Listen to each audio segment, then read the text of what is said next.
All right, well, good morning, everyone, and welcome to the third day of Neoscape, making movies the Neoscape way.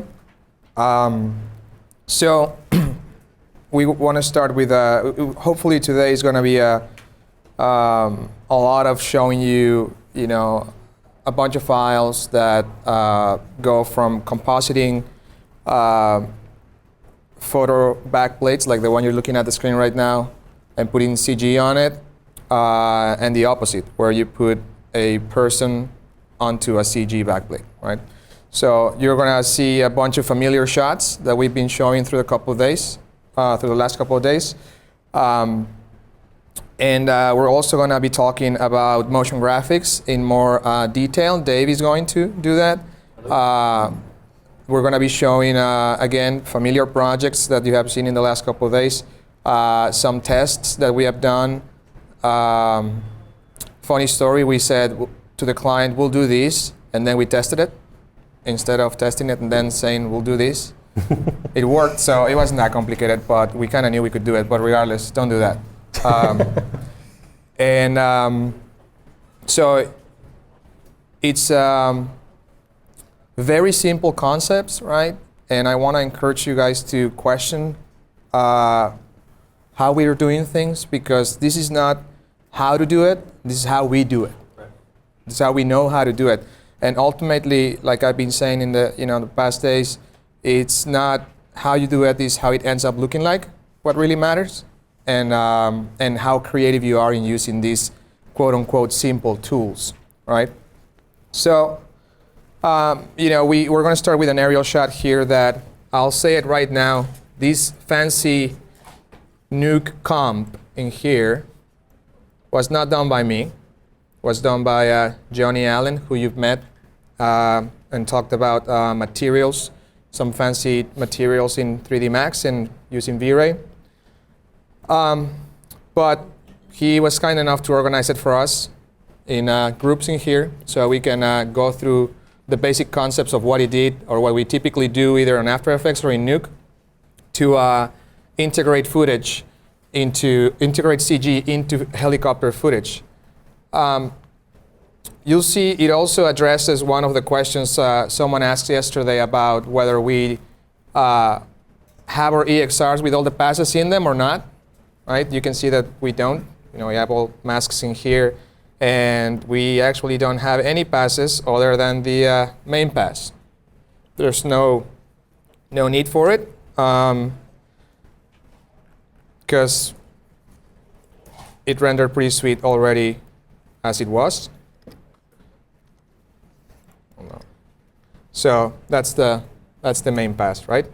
So before we go there, I want to show you a little bit of the first day we talked about the planning and all those things for the shoots.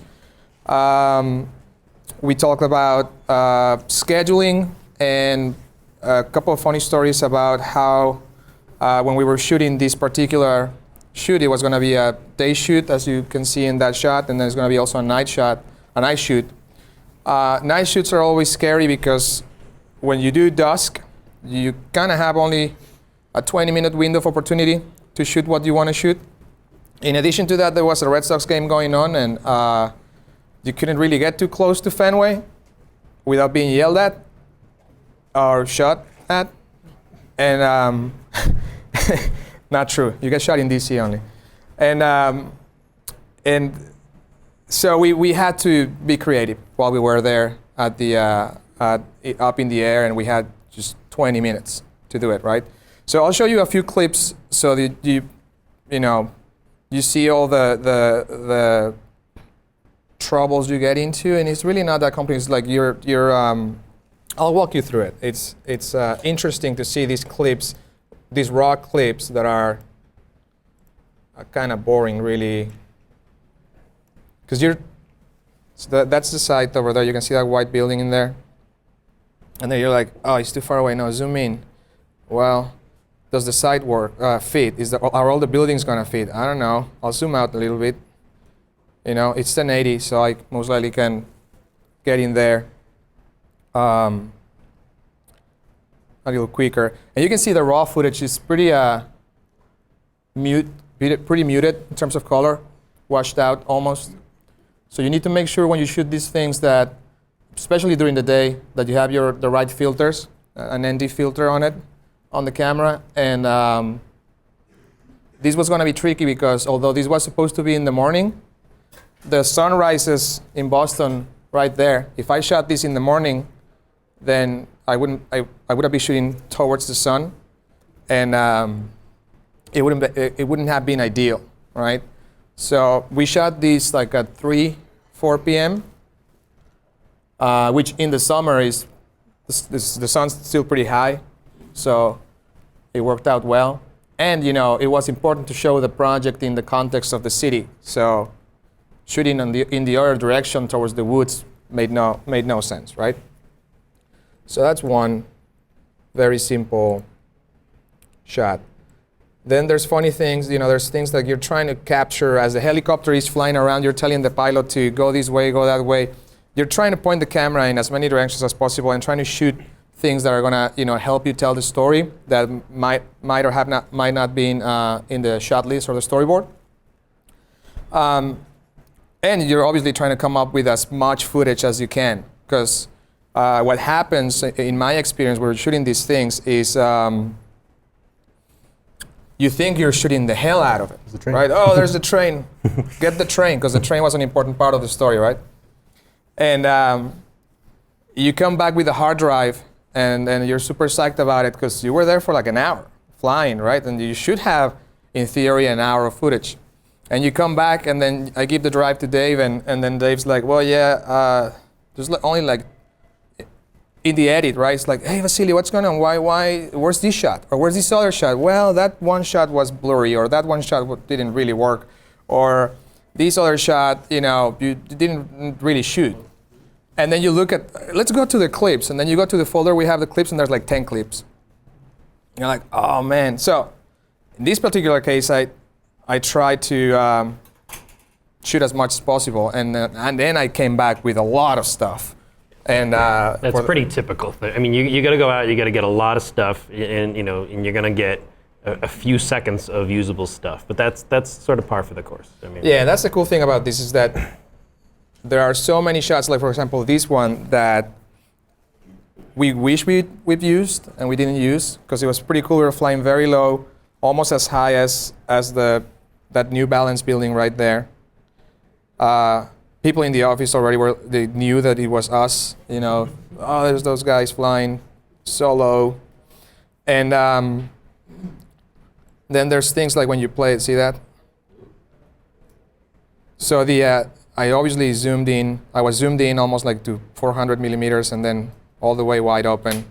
So it has like that Hitchcock effect. So I point this out because this was important when I shot during the day for me to learn that when I was shooting at night and I couldn't get as close as this to the site, I should be able to zoom in all the way from a distance and have a cool shot for the end of the film and put the project very close to the city.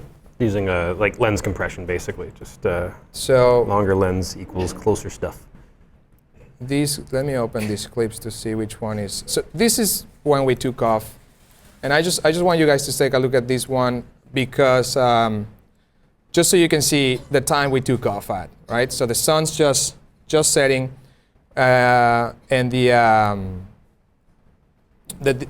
airport from the city is like. I mean, you can see it. You take off and you see the city right there. But it's like still like a 10-minute flight to get there. So I think this was like 7 p.m. Not that it matters, because if you're closer to the equator and whatever, it's going to be different, right? Or if you're down the south hemisphere, different stuff. So, but or the time of year, sun's going to set at. You check at what time it's going to set, so that you can plan your flight. So this clip here. This clip is one of the first ones, and you can tell that it's pretty bright. You start to see some lights in there, so you can see Fenway in there. It's a game going on. This is when the pilot was telling me better start shooting because we're gonna get yelled at. And we seemed to be flying over the site, but we were not close at all, right? And towards the end, it's completely different. This was a 20-minute window of opportunity to shoot this. And this is how far away we were. So the site is around here. You can see my mouse in there.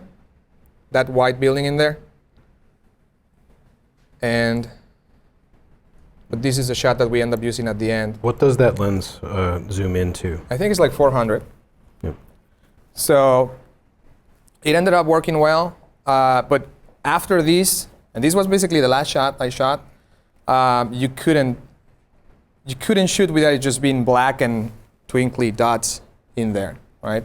So you want to keep some of that blue, some of the color, make sure that the blacks are not pure black, so that then in post you can make it look sweet. And so we'll talk about post later. We also use this part at the end. Right. So that's just a quick overview of that. Before we get into this, these particular shots were pretty stable, as you can see. They were shot with a Cineflex, so there wasn't too much movement or anything like that. But Matt and Neil showed you some shots that were the opposite, right? They were a little shaky because they were shot with a lower end equipment for budget purposes, obviously, and we had to stabilize them, right? So it's stabilizing those shots is pretty straightforward. I have a clip here. This guy, which it's already done, right? Yeah, but don't do this dragging the new one. You can show it, leave this one intact so it doesn't have to Okay, so this guy, put it in a new one. That's the comp you're doing that to. You should do it to the footage instead. Oh, okay, sorry. Yeah. So this is the original clip. You can see the Michael. So it's, I mean, obviously I'm scrubbing through it, and it exaggerates the motion, right? But that's fine. So in here, I have this guy that if you play, oh shit, sorry. 0, right? Let me make a preview. So we basically just use go here, Dave, the warp stabilizer in After Effects. Has anyone ever used this feature at all before? It's like a one button. You really thing. just right click on the clip. Yeah, see? And it says, Right. Hold on. Right click on it and you go to Warp Stabilizer VFX and you're done. A question over here? So every time I try to use the warp stabilizer to do this, you kind of sometimes you get the wobbling effect, like similar to the rolling shutter. Yeah. And if you try to track the footage later using PFTrack or something, you get a lot of problems, right? Yeah. So how you do deal with this? It depends. For this particular case, it depends of the severity of the shake, right? Ideally, you track first, and then you stabilize. You render like that, you comp it, and then you stabilize the whole thing later, because the tracking could throw away the stabilizing could throw away the tracking. Right. It doesn't become a real camera at that point. It's not based on optics. Yeah. It's based on doing little scale ups and pans and stuff that makes it look stable. But if your footage is really bad, then you have to stabilize it, and then you have to pray that the track is going to work, and that after the track works, the building actually sticks to the side properly. Because you're right, stabilizing is a corner pinning. It's just stretching the image and scaling it up and down, and sometimes if you want to, it rotates the image too, right? To get the horizon in. An example of why you would want to do it ahead of time is if you had like an instance we had was when the the camera wasn't mounted very properly to the helicopter. So we had a lot of high frequency noise. So it wasn't so much that it was flying around and it was terrible or we were hitting turbulence. It was more that it's vibrating. So sometimes doing something like that ahead of time might get you kind of close, but it's still not preferable. I mean, but you do what you have to do, basically. Just one more quick question. I saw that you're on the footage, you're like zooming in and out and you lose the focus and the camera starts for, how do you deal with the focus? I feel that sometimes you're shooting and everything looks perfect. You put on the computer, it's completely out of focus. You can even use the footage. Well, with the Cineflex, it's slightly more complicated, but it's easier at the same time in that you have the tools to do it when you're up in the air, right? Basically, the one that we use all the time, it's programmed. We have a button on the stick that you hit. It zooms all the way in. And then you have the focusing knob. You focus, and then you release the two things, and it's in focus, right? So a lot of times when you saw that I was zooming into the cars, I was actually focusing. And then when I moved to the train, I was actually also trying to focus on the train because, that happens a lot. That happened to us a lot, and the good news is that sometimes when that happens, because the footage is 1080 and our films are 720 or used to be 720, then we can scale it down and then it get a little sharper than it actually is. But you can also use some plugins to sharpen them a little bit. But it's not ideal. That's why you need to shoot the hell out of it. You need to shoot as much as you can, and if you're shooting with one example is I don't have much luck shooting these things. There always something happens, and I don't know if it's me or it's just the way it works. But one time we were shooting in Boston, and we typically shoot and record on basically a small computer that has a hard drive and a screen, and it's a touch screen. You touch it, and it starts recording. That thing broke down in midair, and so the pilot is, hey, hey, this is not working. What do you mean it's not working? It's not recording. And so you're up in the air, you're already burning fuel, burning time, the sun's setting, there's clouds, and you're hoping that the clouds go away.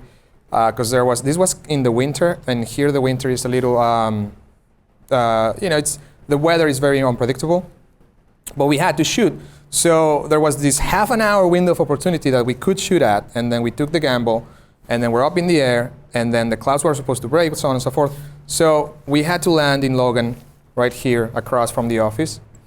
And luckily, this guy is obviously a professional and has all our equipment in the helicopter. The camera that he uses in the Cineflex, it's a Sony camera that actually records to tape. But we were piping it to a computer, for the old days, you could use the tape. And he's like, the guy lands, doesn't even turn off the helicopter, and starts unhooking things and hooking things we have the tape, we have the deck. He starts recording, and it is perfect because actually in the tape, the quality of the video is better because it's a 4:4:4:4 is the whole, it's not a ProRes compression 4:2:2, whatever. It's the whole thing. All the information is in the tape, and you don't cut. You don't have to cut. Because when you're recording on a hard drive, you're supposed to stop and record, and stop and record. Because if you record continuously and then that file gets corrupt, then you're screwed. The whole thing is corrupt, right? That also happened once, and we had to send a file to a service online that actually takes the data out of the container and puts it into a new container, and then you have your video back. So that, when we landed and he fixed that, we take off, and one of the best shots that I personally think that I've shot was when we took off to the city of Boston, and you can see it on our demo reel. It's a nice shot of Boston with the sun setting, and then we shot the whole thing. So you have to be prepared for these things, and it's not fun. This one that Dave just opened was the latest one and the worst. You can see in the water. Can you see the lines there? You can see the diagonal lines in there. So this didn't happen to all the shots. It happened to a few of them. But this was perfect. This was a perfect day to shoot in Manhattan, right? The lighting was gorgeous, and I knew we had what we needed, but then I noticed these things. And in the middle of the air, we're like, oh, this is not working. What do you mean it's not working? The guy already knows the drill, right? Well, there's these lines in there. And then we try on hooking things up. The same thing while he's flying this thing, right? And it gets better. sometimes what happens is that the Empire State Building, believe it or not, or the tall buildings have a lot of radio signals on them. So when you fly close to them, it can interfere with things. So he was, again, as a professional, he was prepared. He's like, take the top of that seat up. This is like a movie, right? And then you're flying there, you're wasting time. Unhook the cable, turn everything off, and then you're unhooking the cable. It's a lot of turns. Yeah, it's a lot of turns. You're doing here's a battery. Connect the thing. Turn on the breaker. Turn on all the equipment. Is it still there? Yes. We finish shooting, and while we're flying, I take a few clips with my phone of this and a few photos, and I send it to Dave. And Dave was on his way back to home that night, right? It's like, well, we might be able to fix it. There's some plugins here and there. Okay, so there's nothing you can do about that. And then I overhear on the headphones that the pilot is saying something along the lines that he needs to land because there's a light and that he will land on like this airport. And I was like, whoa, what's going on? I was expecting to land in his house, grab my car and come back to Boston. So the long story short is there was a fuel pump that wasn't working. We had to land, we leave the helicopter there and drive to his place, and I had to drive back home. I got home like at 2 a.m., 3 a.m., something like that. Yeah. So they've been talking about maybe parting ways as far as working together because things just never quite work out. But he manages to come back, and we managed, to cap it all off, we managed to rescue a lot of the stuff that Carlos manages to have all these issues with. We were able to get those shots to knock a lot of that stuff out using some denoising techniques. So it's the exact same technique that Matt talked about yesterday with build sequences, right? Where you can denoise your reflection pass and not the beauty pass, right? So what you do with this kind of footage is you denoise the colors, but not the luma. That's where most of the luma, contrast in the real luma has the information. sharpness of the image, and you can denoise the color. So the color we noticed was mostly on the RGB, right? Or the bars were colorful. So these guys figured that out, and you've seen it, and you've seen those shots in the final film, and you can't see those things. There were also shots, again, we shot a lot, and we didn't use a lot. So there were shots that looked better than others. So we chose the better shots to denoise them, and then use them. So that was just some stories, things to be aware of, and in an ideal world, none of that happens, right? And then we get to this part. We get to integrating the buildings into our footage, which part of it is the tracking. So this is the main pass. This is what the beauty pass looks like, and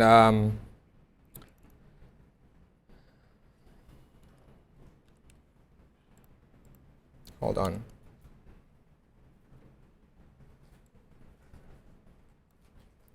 And this is what the heli clip looks like with the CG just on top of it, with no color correction or anything like that. The trick with these things, and aerial shots are forgiving, especially day shots. They're relatively easier to accomplish, but a combination of many things need to happen, right? You need to make sure that when you're shooting, you shoot is not overexposed or underexposed, so that when we give the clip to someone like Johnny did this with the help of many other people, he can literally bring the camera data into 3D Studio Max of the tracking data, and bring this background into 3D Studio Max, right? And as frames, and then put your whatever lighting system you want to use in there and match the lighting that we had in there. And as a starting point, you obviously need to, at what time did you shoot and all that stuff, the geographic location and all that's important, obviously, north orientation and all that. But ultimately, it doesn't matter, right? As long as it's generally coming from the same angle. And I say this because if we had put the sun on this the correct way, then all these facades would be in way more shadow than what they need to be, right? Because unfortunately, that highway right there, the mask pike, is not really east-west oriented. It's like a little off, right? So just start there, hit render, see what it looks like, and then start tweaking your light for it to, so that you can light your buildings. You can put them in the best light. No pun intended. So, and there's nothing wrong with shadows. Just, it's sometimes people do freak out about shadows, but, It's going to look like, if you don't have anything like that, it's gonna if we didn't not have look this, so real. if we didn't have this shadow in here of this existing building right here, then it wouldn't look right? So, so it's cool.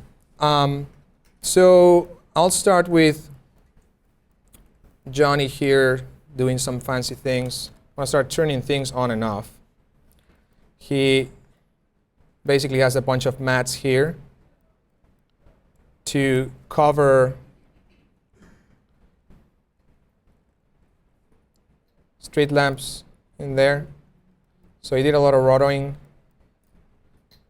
in there. We were lucky with this side that the highway is really just a straight line, right? That we didn't have to put many things over it, but see that?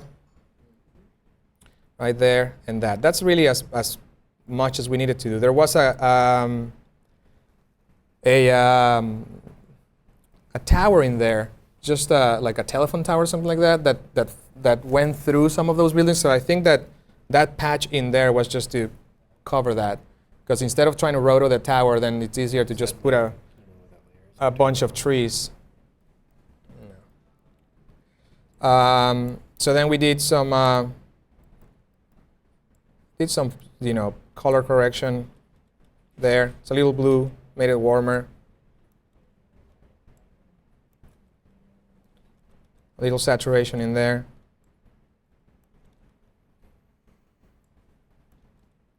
And then just the bottom of the clip, he made a little darker to add the depth to the clip. These are super simple things, but you have to do layer by layer. The one mistake people make about when doing these things is that they think that they can just add like an S-curve to the whole thing and it's just going to look sweet. It's easy, it's better if you start doing it, in layers. You treat it like that. We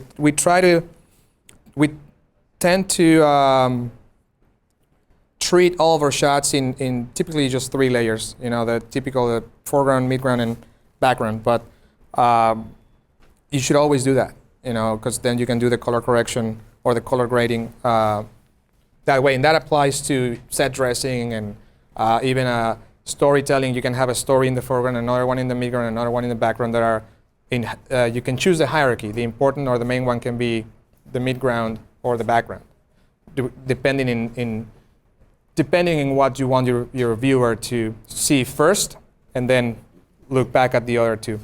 So, simple color correction there for the footage. For some reason, Johnny replaced the sky. It was so good that I never noticed it until today. I want to have a chat with Johnny. I mean, most likely because it was a little overexposed on the top left. Get a little some puffy clouds in there. Now it adds a little bit more. Or maybe it was too distracting. The clouds in there. He made a decision, and that's fine. And if no one notices, then it's obviously you win. It was the right decision. So I won't go into the details of these, but you can tell that it's whatever he did here, could be accomplished with a little less than what you have here. So what I'll go, it's just simple adjustments. You can barely notice. It's just Johnny being a perfectionist here, which is fine. So it's very simple, just the sky behind it, a very simple mask of the sky that you can actually do with a Luma mat. You can just grab the same footage, make it black and white, and then play with the levels, and then you can use the brightest to use as a mask, right? So that's no secret. So then we go to this. You can see that we have the refraction filter, just the black and white in there. We have the multi-matte elements in here, and the main pass. So he's literally just using these as mats, right? Masks. And so now that you did this, once we did this and he color corrected the back plate, he had a very muted, not overexposed and or underexposed CG solution. You put it in there and it looks pretty much like it belongs there, right? That's the key. Don't try to make it look like it belongs there afterwards. Because just as we just tweak the original footage for it to look a little nicer, we want to do the same thing for the CG. So it's just a little more contrast to match the rest of the real buildings. It's just a huge shift on a small portion of the building. You can see here the trees, the green. So you don't want them to be that dark. You need to compare them to these guys here, and you're going to see that they're closer. Maybe not the right hue yet, but the blacks are considerably closer than what they are if you don't do that. So details like that, if I turn it off right there, you almost don't notice it, right? Unless I tell you it's there. But details like that is what makes this thing look good. Then we have this building only. See that? You don't want the shadows to be too dark because then the client just wants to see their project. So that's obviously the most important thing. There's a question online here. What's the preferred color correction in Nuke or After Effects? There's no preferred tool. And we'll get to it at the end of today's presentation. We first of all, you can use anything. We color correct in Final Cut, Premiere, After Effects, and lately on SpeedGrade. That's part of the Adobe Creative Cloud. And so we'll get to that later today. Okay. There's another follow-up on that. You said he was planning to buy the Phantom 2 quad vision copter and to shoot aerials and bird's eye views, and he was wanting to know if that's what you recommend. And if he went with a GoPro, he's a little bit worried about the distortion in the horizon. Yeah. That is tricky. We haven't shot a lot with drones. We have used footage provided by us by a guy that has been doing this for a long time for TV commercials and even for Hollywood. I wouldn't dare trying to tell you how that's going to work because we've done it once. We got the footage.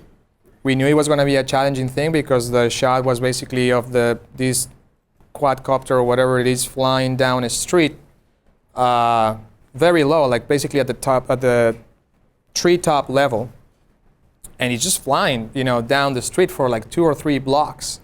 And the expansion to this project was in the last block. So imagine the amount of stuff that we would have to roto to go from the beginning to the end, where the camera goes through the 3 blocks and then it rises up and rotates and takes a look at the project. So we had to basically to address his question, right? The footage was great. So my experience is it's the best case scenario, I guess, except for the amount of work that it would take to do the whole shot. But we had to cut it. There's no way you're going to be able to track that and then put the CG on it and mask every tree and everything, and the cars and the people and everything. I mean, you can if you're in a movie. You'll blow your budget in about 10 minutes. Yeah, if you have millions of dollars of budget. But this wasn't the case. So we had to cut, start, track the first portion, do some cutting tricks and speed it up and then move to the next part where we wanted to just mask a few things and then track when the camera was going up. But then when the camera was going up, the tracking was freaking out. The tracker in Nuke was freaking out and it wasn't giving us the right camera after a certain amount of frames. But at that point, it didn't matter because it was all CG. So you grab the real camera and you blend it with a CG camera, and then you keep going up. So just have to chop it. You can't.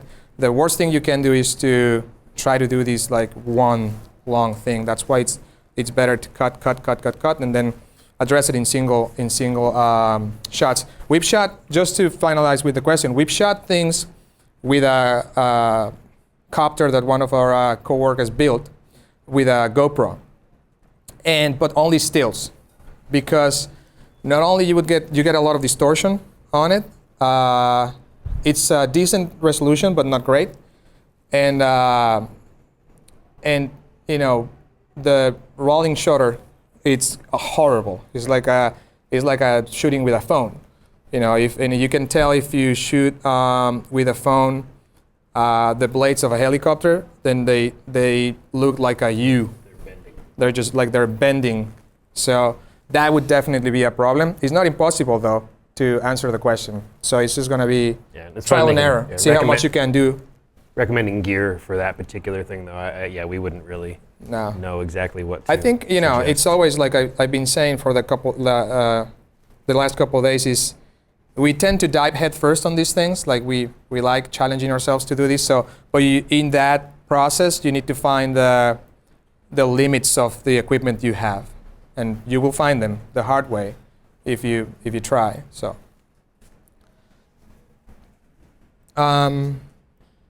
So then we keep working on that building in here, just minor adjustments, then the hotel in the back, then the interiors a little darker,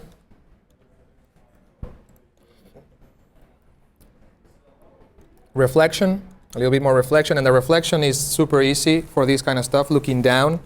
You can grab a still sequence, an image sequence of the footage, and camera map it to very simple geometry on the ground, then put the buildings on it, and it's going to reflect more or less what it should be reflecting. It's not going to be 100% accurate, but it's going to do the trick, because you just want to see in the glass a little bit of activity in there, and you can actually have the cars driving by and things like that in the reflection. So you can get away with it with a still. It doesn't need to be, because the camera is moving so much, it's the still, then the reflection is going to be traveling. Yeah. So you can see this was a little bit too saturated at the bottom. So just desaturate that. We have some fancy lens effects in here. That Johnny here splits the whole thing into the RGBs, right? And most likely he was doing a little bit of a chromatic aberration in here. Sorry, not that one. So take a look at this script, because I'm no expert on it, and do some research on what this is, or we can ask Johnny afterwards how he went through this thing, through this lens effect. But it's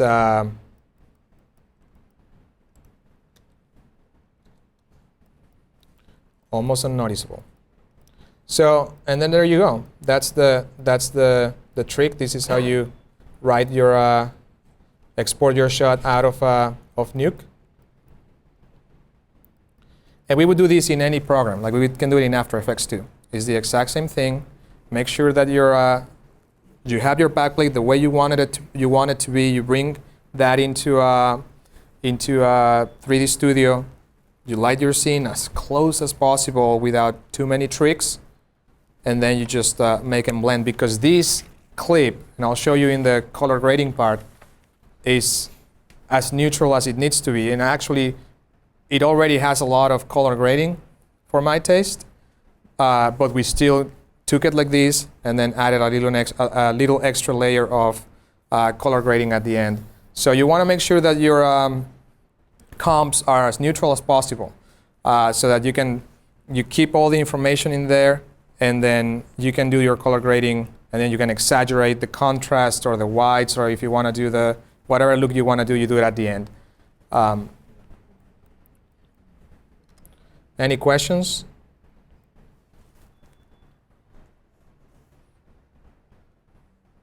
No? Good. So, moving on to the opposite. You have that file opening here? Which one? The 3D camera dude? No, let's do the other comps. One CMP. Yeah. The going through the. Oh, yeah. Okay, do that. It's here, right? Here. Great. All right. Hello. Let me change seats. Okay, we're going to change seats here. Here, just go here. Okay. Just take that.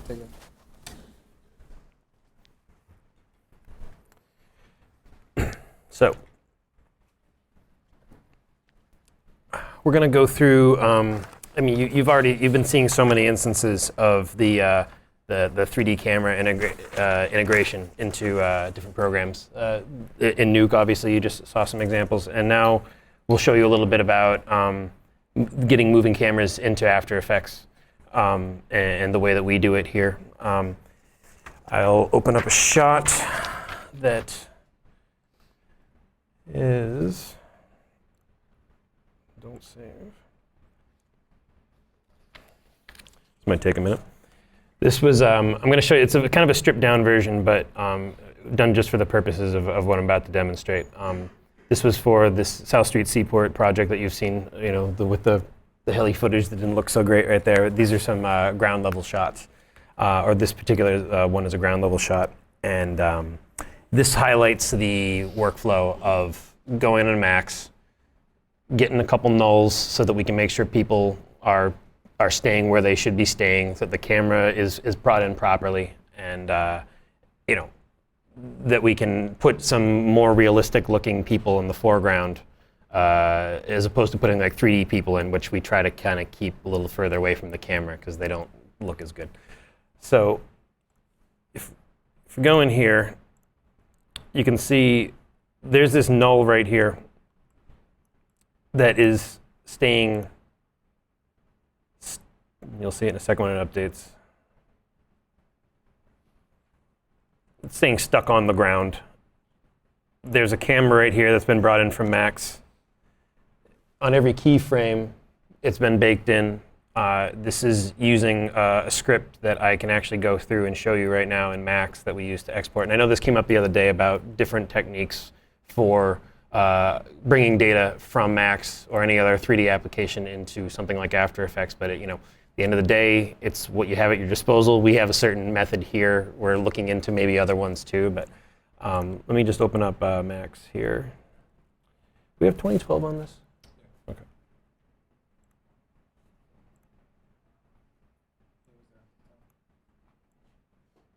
What's that?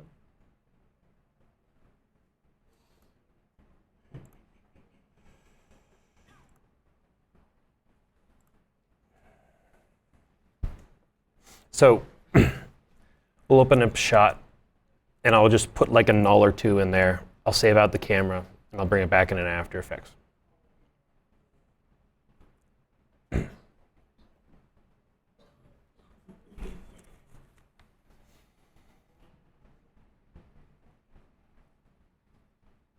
Okay.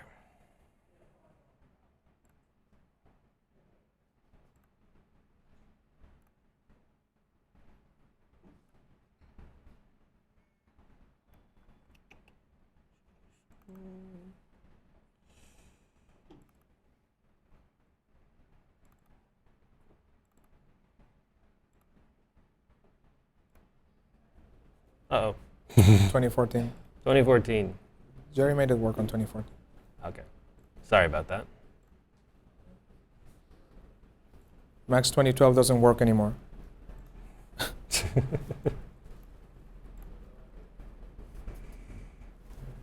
on the bottom. This one right here? The bottom. It's pinned.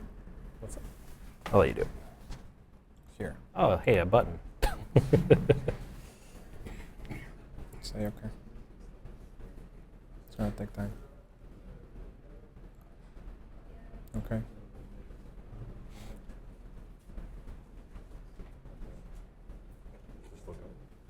So while this goes, this is obviously this is the complete opposite of bringing a real camera into Max. Is the Max camera into After Effects to put real stuff in it.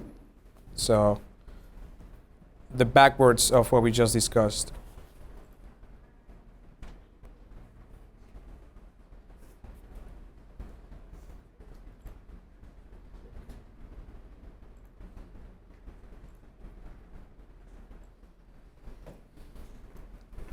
And sometimes we've done things like tracking real, like if you just shoot camera movement with a DSLR right here in the studio, just like some handshake and motion like that, and then we bring that into Max to just the rotation of the camera instead of the whole thing, and then you can animate your camera in Max and give it that little like handheld feel. We've done it in a few projects where the City Point project, for example, had a lot of those because there was a lot of B-roll shot handheld, and we wanted it to be gritty and wanted it to be very natural looking. All the CG shots have that wobbly effect, so that's another way of using these same techniques. All right, so as you can see here, this is our scene that you just saw in After Effects. So all I'm really going to do is go into the, basically make a helper. I like to use points because I can actually see the center of it a lot easier. And I'm going to turn on snapping. Make sure it's 3D. And that I'm snapping to something like, not necessarily a grid point, but more like vertices. And I'm just going to like drop a null somewhere in here. Let's just put one, let's say right here. Is it actually making one? What layer am I on?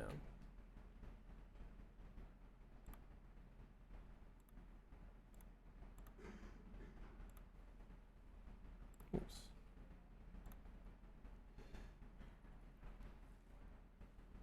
Why isn't it making it? What's up?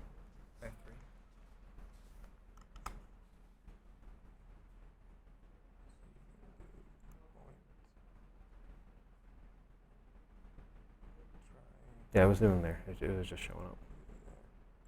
All right, there it is. So we got a point. So all we're going to do right now is go into, we're going to open up a script. And those are in.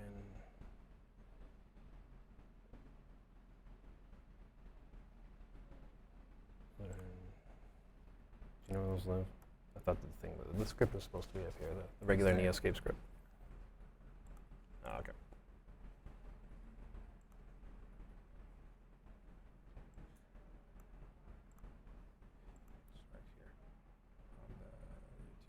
I'm used to using 2012 because my Mac that I usually use is just has parallels on it, and I haven't been acquainted with some of these newer tools here. So I'm looking for the Myosine exporter. Yep. And run the script. All right. So select your camera. So we have shot 3 is what we want. And right now we've made our point there, so we're going to capture the helper selection. Now we can export our scene. So we'll put that somewhere like back into this folder that we were in, the CG School folder. So any plugins that we show you that we created, we'll share with you. So don't worry about that. That's because either Matt or Niels wrote them, so it's not a big deal. You guys can have them. All right, so that's been exported. Go back in here. I'll now import. There's not going to be tech support though. So I have this Maya file that it makes. Yes.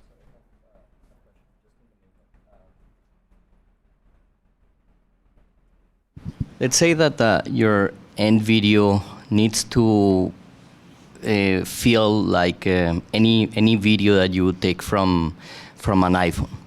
So a lot of shake, a lot of movement, but you want to incorporate some CG scenes into that.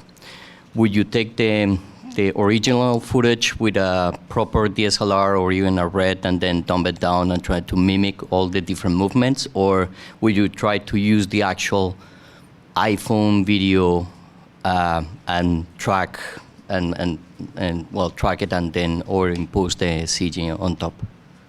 I don't think that we've ever used, phone video, for that. I mean, we can try.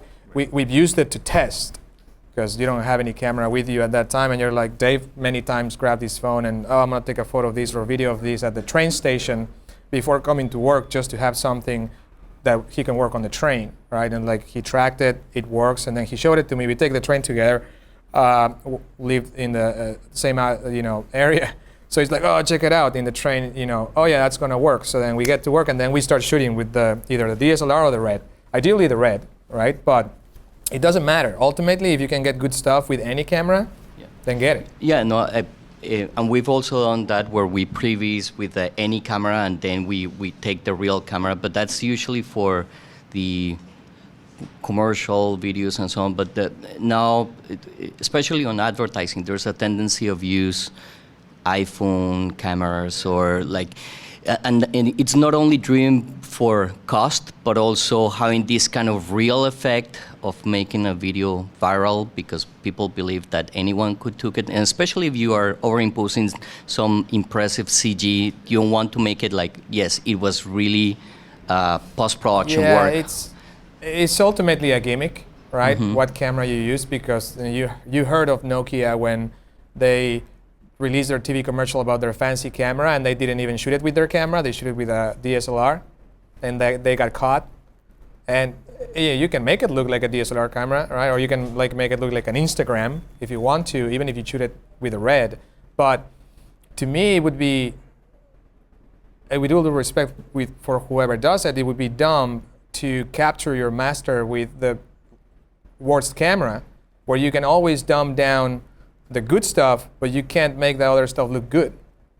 So, if you're just doing it so that, if the only reason to do it is because, you want it to look like it was shot on a bad camera, I mean, you can do that too. You can shoot bad footage with a RED too. Yeah, I mean, just to give you like another example. I mean, I know I took a video of my daughter dancing around in the living room one day, and we were just talking about stuff, and she had like a magic wand, and she made a rainbow over. So I went in and I tracked it, and I made it look good, and it it's cute, and it works for the purpose intended. Now, could it stand up against any professional thing out there? Probably not. I mean, it looks good enough for me just fooling around with it, but you got to really think about your intended audience, especially like the things that are really going to kill you on things like that are like if you just don't have enough information to get like a solid track, because that kind of stuff will end up really breaking the illusion, you know what I mean? Like, so if it means going out and trying to dumb down your stuff afterwards and stylize it to look like the what it should look like if you were out there shooting it on your phone, that's probably the better approach. You can add noise, right? Like, or you could even add rolling shutter in if you want to. I mean, there are ways that you could think about, like, either animating on a distortion of the plate or something like that. There are things you can do. Distort the lens, anything. Yeah. Okay, so I'm going to now import into After Effects this Maya file that I just made in Max. So right here, I have this 24 frame per second shot 3 right here. Typically what we'll do is, because Max is a Z up world and After Effects is a Y up world, if we were to just open this up right now, it would be, if you were to go and look in the multiple viewports, it would look weird. And I know that this is one of Nils's big pet peeves when we were first doing a lot of this stuff, is we would ask him to help us with a shot, and he'd be like, all right, let me look at the top view, and it would be the front view. And he was getting all sorts of upset. So he went in and wrote a script that would actually do that process for us, and it's kind of become ingrained in our heads. So that helps out a lot. So I will go and run the script. So this thing would not work if you had a V-Ray camera corrected or a camera correction in Max, because you can't do that in After Effects unless you unless you move the horizon to the center of the frame, you make it square, and then you do all that trickery you have to do. So you have to basically manually correct either the backplate or the people, pinch it from the top so that they have the same distortion as the plate. It's something that I've kind of, and I wish I were a little smarter with things, because I would love to write something, or maybe I could get Nils to enlist him to help me out at some point with making a relationship of a corner pin, like taking like the some of the distortion tools in After Effects and being able to properly fan them out to more or less mimic if someone did have vertical correction on it, if I knew what the values were. But we end up usually eyeballing it and just sort of corner pinning it if we have to. But again, you're much better off at the early stage to just make a taller back camera back, and just kind of put a little guide layer and you can move your horizon around there. So anyways, SwapYZ is this little script that Nils wrote, and I'm just gonna run it, and it does it quickly without you even knowing. So if I go into this file here now, I only have this one null point, and I have the camera. Fit this. And if I scrub through, well, first of all, sometimes it gives us more information than we really need. This null is not animated or doing anything, so you will find that if you had brought in like 30 nulls and they have camera keyframes, or they have keyframes on every channel, that it'll really bog down. So just delete all those. You don't need them. You don't want to delete these. These are important. Sometimes I'll take these things also save out. Our script saves out at 1%. I'll usually just increase that. That won't affect anything. You could make that any number you want and it won't matter. And then you can see as I move the playhead here that thing is staying stuck. So I now can take the back plate from this shot right here and go into this.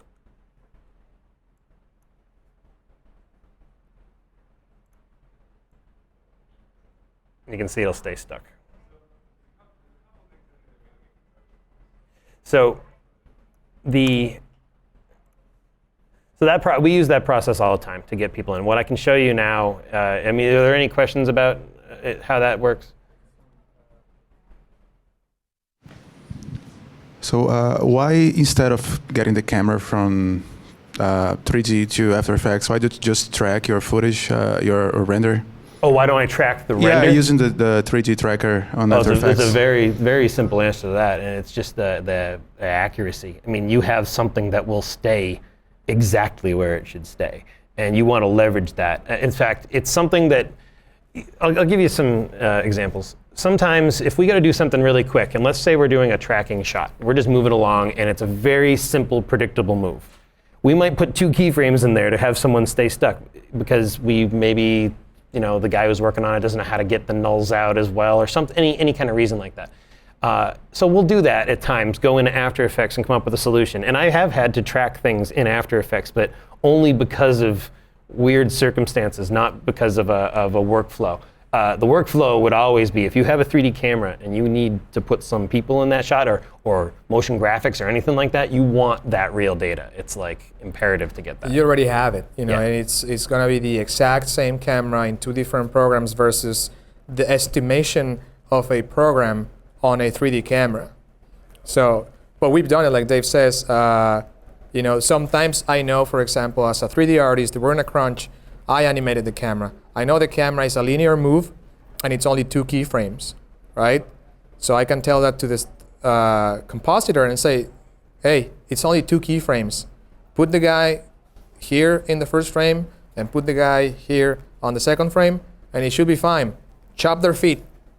You won't see if they slide or not. So you have to make decisions based on, in a case by case, in a situation that you are. There's also times when we have tracked a 2D point to make something stick to it, far in the distance or something like that. So it's just be creative with those tools. But this is the accurate way of doing it. This is the way we like to do it, ideally. And another good use of the camera data that you would have trouble with otherwise is, and I don't have an example of it, but is if we want to replace the sky in the background, we have a plugin, Trapcode Horizon, and that will essentially build an infinite sphere in the background. And if for most intents and purposes, you can put take an HDRI, some of our big sort of sky backgrounds and all that, and put it way in the back, and if the camera's moving, it'll stay stuck in a very believable way. So. Sometimes, a lot of times we have to replace the sky. I personally tend to ask guys to light your scene and put a sky behind it. Because I want the beauty pass to have the sky to be able to do quick grading into it without thinking too much about compositing the sky or anything like that. But you have to be careful. You have to render your main pass. If you're not going to use that sky, render it versus black, because then you're going to have the fringing on the edge when you replace the sky and all that stuff, right? So you can pre-multiply it properly, multiply it properly with the additional sky. But so that's, to Dave's point, we've had to replace many skies like that, and it's super cool because you can just literally bring the 3D camera from Max of the actual file and then put a dome like you would do in 3D Studio Max, and you grab the exact same HDR that you used to light your scene, and you can actually rotate it, move it around, move the horizon slightly up and down if you need to. And it looks sweet, and then you don't have to go back and open the file, render a pass, put it in the alpha and all that stuff.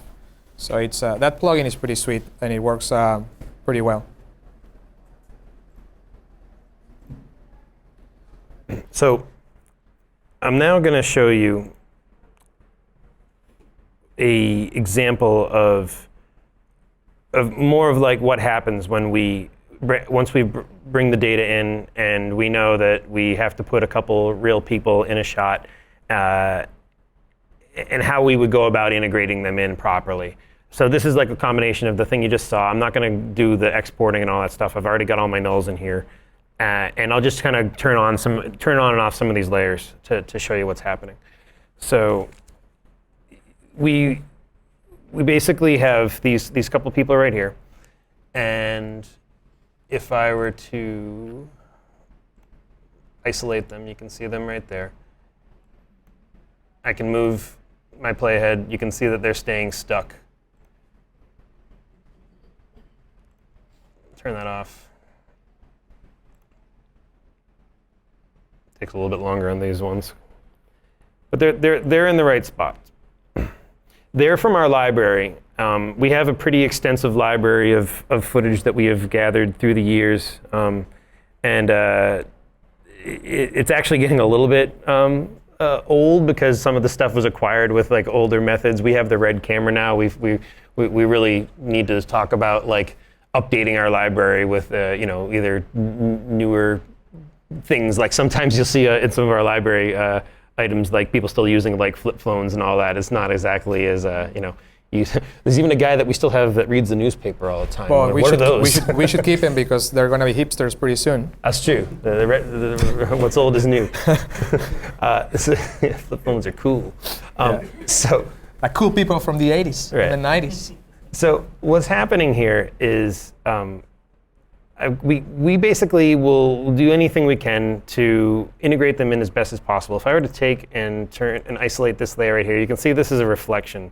And it's maybe a little bit hard to see, but once I turn the transparency off and I turn the layer on and off, you can see that it's just adding a little bit of realism to where their feet are there. If you were to hit the scale function here, you can see that all it is negative 100 right there. And you might move the layer up and down a little bit to, depending on the strength of the reflection, to make sure it doesn't look like they're it's way far away from them, or that they're, optically, realistically speaking, their feet would be on top of what that reflection is. We'll add some blurs to it to just make sure that it looks like it's integrating with the shot. in this instance right here, this is a shadow that is built to match the shadows that are seen throughout the space. You can see these seats here and other geometry is casting shadows on here. So if I were to turn these off and on, again, just another added bit of realism to tie it in. There's an example that I'll go into a little bit more in detail with this, is that one thing you want to try and eliminate when possible is double shadows. I mean, we go so far as to say you got to do it all the time, because it'll really kill the realism. So what I went and did in here, I have a guide layer turned on. It's not the guide layers you can use as reference in templating in After Effects, so that you can still have it pre-composed, but it doesn't contribute to the render. So I went in and I essentially just masked out some of these areas where it would be doubling up. Is it perfect? No, but it does a good enough job of making it so they don't look like they're all piling up. It's detail stuff, right? It's stuff that not a lot of people are going to notice, especially depending on the length of the shot and things like that. Could you use the shadow pass? You could also use the shadow pass if you had rendered it, right? But you can also make it way more complicated if you try getting fancy with all those things than it needs to be, right? Because this shot's going to last 2 seconds on screen, and you really just want to make sure that people read like they're they're stuck to the ground, they have their grounding shadows, and if there's direct light, you want to have their long shadows and all that. Another thing to be careful about to that point, and using library people so close to the camera like this, in a camera that is panning up or that is pushing in and going over people, is that these are flat, right? And they start to fall apart once the camera goes over their shoulder, and then the guys look the same. You're not seeing their shoulders, you're not seeing the tops of their heads, and then the camera keeps going up, up, up, up, up. So be careful with that. Be careful with the crazy moves. I mean, I know someone asked, on day one about doing crazy cameras. Like, unless you really want to, don't do it. I'll show you a quick example here. Well, this is the example rendered out, and this first frame looks great, huh? Just to quickly explain what this is. This has some real smart motion blur applied to it. In the first frame, when it's calculating what it needs to do, it's just going to go screwy because it doesn't know how to gauge the vector. There's no reference. There's no Right. reference. There's no previous frame, so it's just freaking out. Okay, so this is a render of that other one right here. I'll let it play down.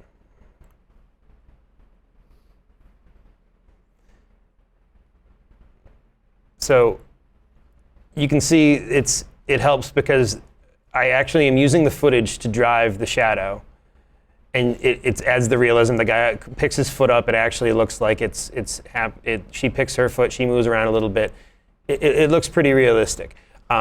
This is also another good example of the camera, because this camera actually is a little bit crazy. It's picking up and moving, and yet these people still seem like they're more or less where they should be. We talk sometimes about scale when you're placing people, and in a shot like this, it might be a little hard to determine at the beginning what their scale is. But if you a little trick, you guys may know this from doing renders or whatever, is that when your horizon's more or less flat, most people's heads look like they're kind of in the same spot. If you're taking an eye level camera, you'll be able to kind of gauge when you see everyone's heads that are standing kind of like around the same spot. It's a good, if you don't have any other data to suggest otherwise. Another thing to do that is very easy, that anyone can do without being a wizard, is just put boxes that are the average height, render a matte of that in different locations, and give it to a compositor so they can start using that as their gauge. We call them people placers. The other thing that we'll do at times is if we don't have the people placer, the process I showed you when you're saving out nulls, you can make one that's roughly 6 foot high on top of wherever their feet are supposed to be too. So, and that should give you enough info. I mean, obviously not every person's going to be 6 feet tall, so you can kind of use that as, that person's 5'6". They'll be a little shorter than the person next to them. So, a couple of things that I'll just wrap up on talking about for the integration in this is, if I've got in this shadow, pass here. There's a number of effects that have been applied to it. This footage was shot a while ago and it was pretty noisy, so we put on, it's on the shadow, you can't tell it as much here. The reason it's actually still on this layer is because in many ways you get the main key done, you then, you just start duplicating layers and just moving things around. So sometimes you'll forget to turn things off. I probably don't need that effect turned on there. But there will be some curves that are done to, let me just turn these off. So, and I can show you that this transparency mode is also at 26%. So if I turn this all the way up, you can see that, I'll zoom in a little here. You see that's the footage. You can see where they're being matted out right here by that that pre-comp mat that I built to prevent the double shadows. So if I turn these curves back on, that just crushes it down. So now I've got more or less my shadow that would then need to be modulated down here to be something like this 26%, which seemed to work for me. This one can be a little tricky. I'll use this transform effect, and I should probably show you this for the curves. I just brought the whites way down. Transform, this can be a dance in terms of finding the right combination of scale heights and skewing and skew axis and all that. And I've done it enough times where I kind of know what works for those. And it's not going to work in all cases. There's some footage where you get and you want a particular shadow. It's just not going to happen. But kind of lucked out with this one. It worked out. Do a little fast blur just to further integrate with the other shadows that I can see around the area over here.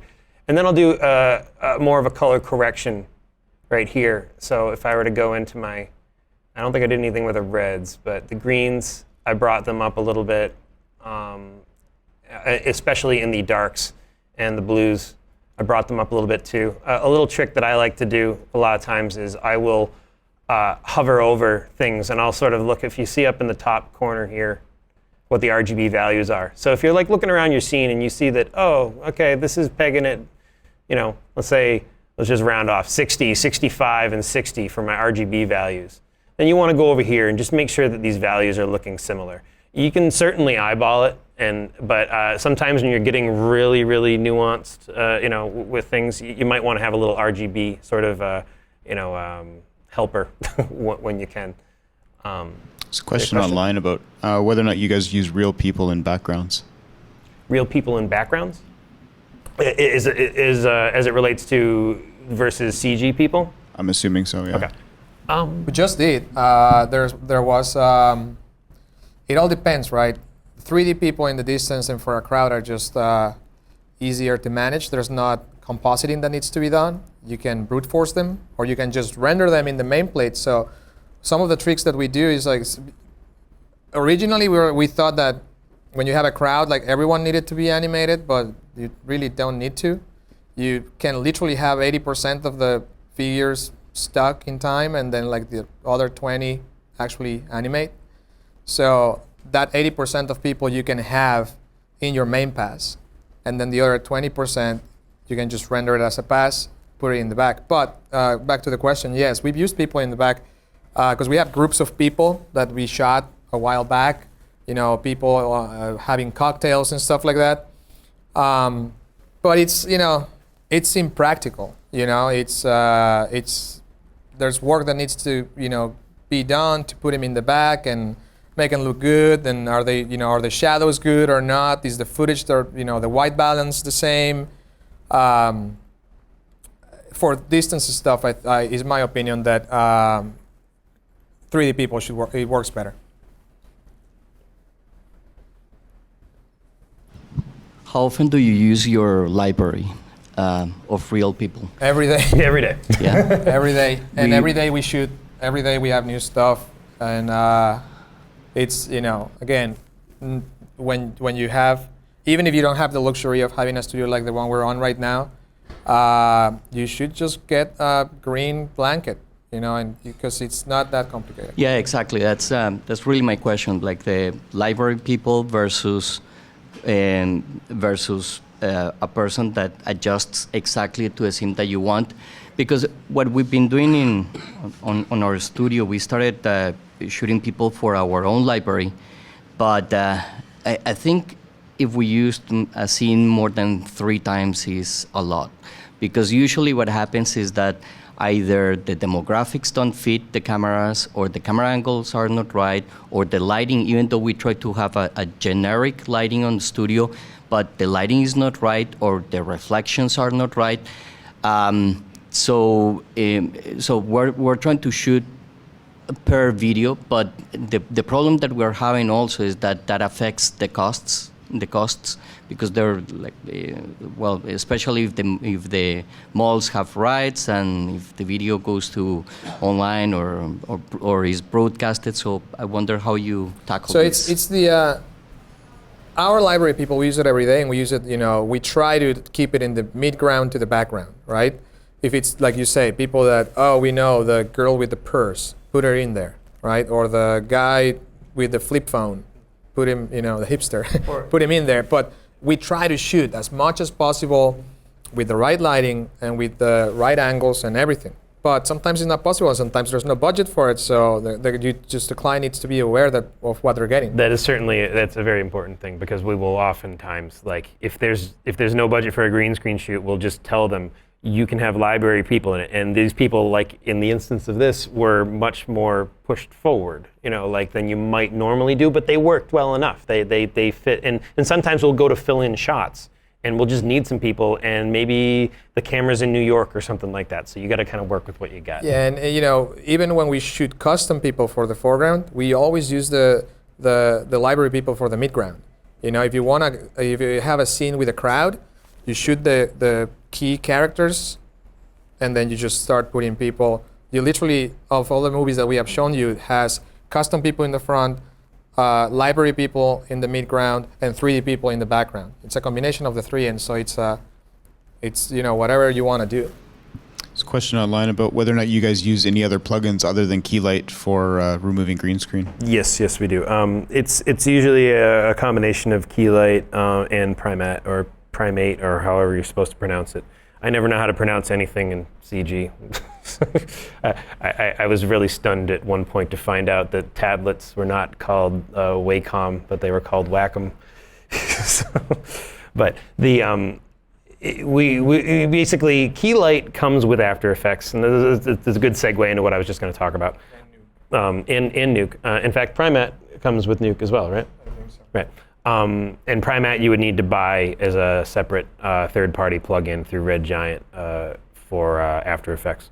The Keylight will get you pretty much, is really, really far along for most intents and purposes. Sometimes I like Primate a little bit more for things like wispy hair, little more. It's got it's a very precise keying system. So I have a tendency to, I'll use it and then I'll get good with it, and then I won't use it for 2 months, and then I'll have to go and relearn it again. It's pretty nitty gritty. Whereas Keylight is a lot more just pick your key color, adjust your white and black levels, and you're probably most of the way there. So that's all that's being applied here. Yeah, that's the shadow layer, I suppose.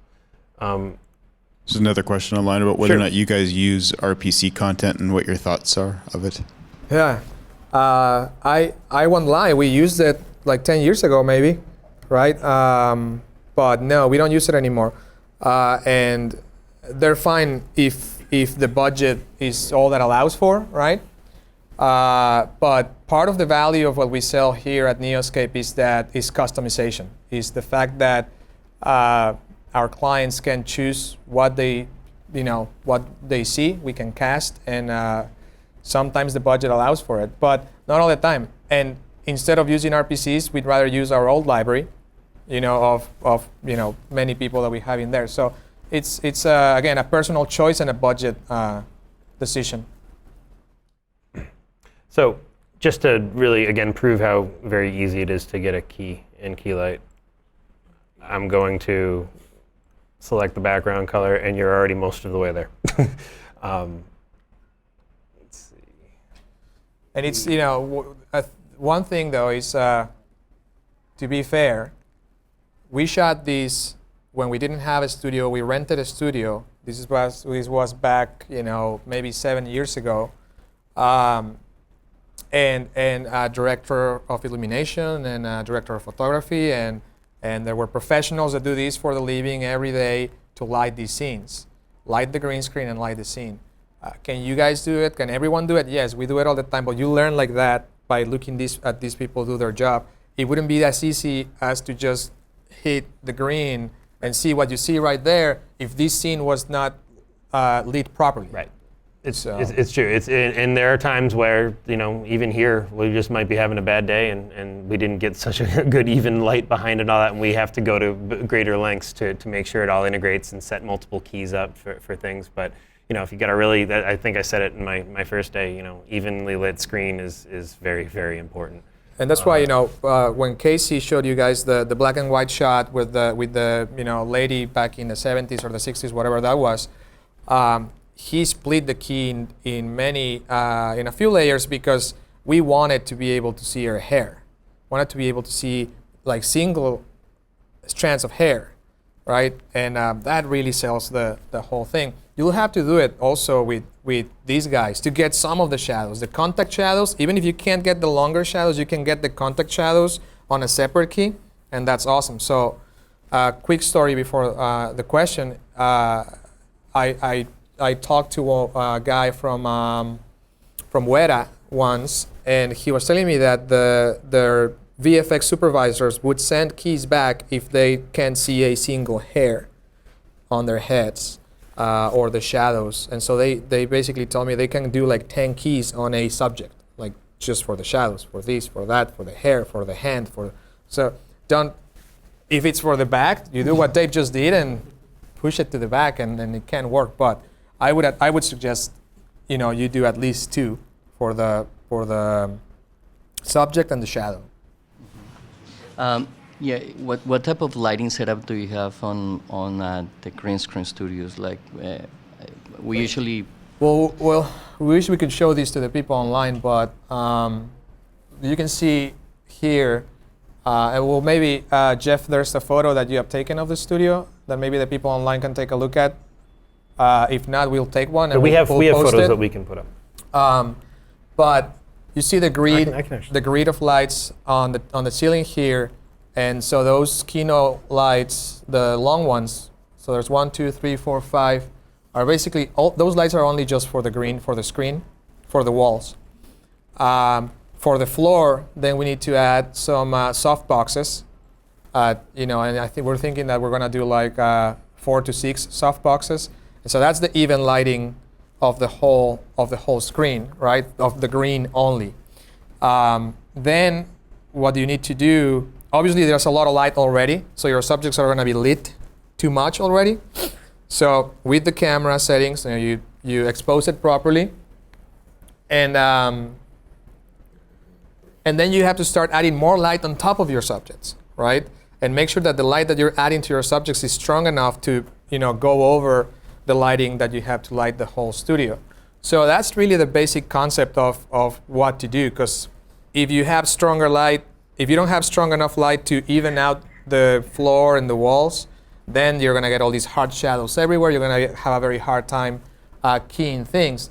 And it's all going to depend on your shot. So as you can see, we move the lights sometimes because we don't care how the left of the screen is lit because we're not seeing it, right?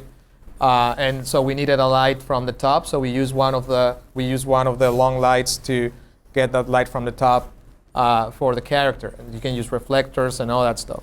So you'll find that when you start doing research of professionals that do this, there's no book that tells the rules of how to do this for any of what we do.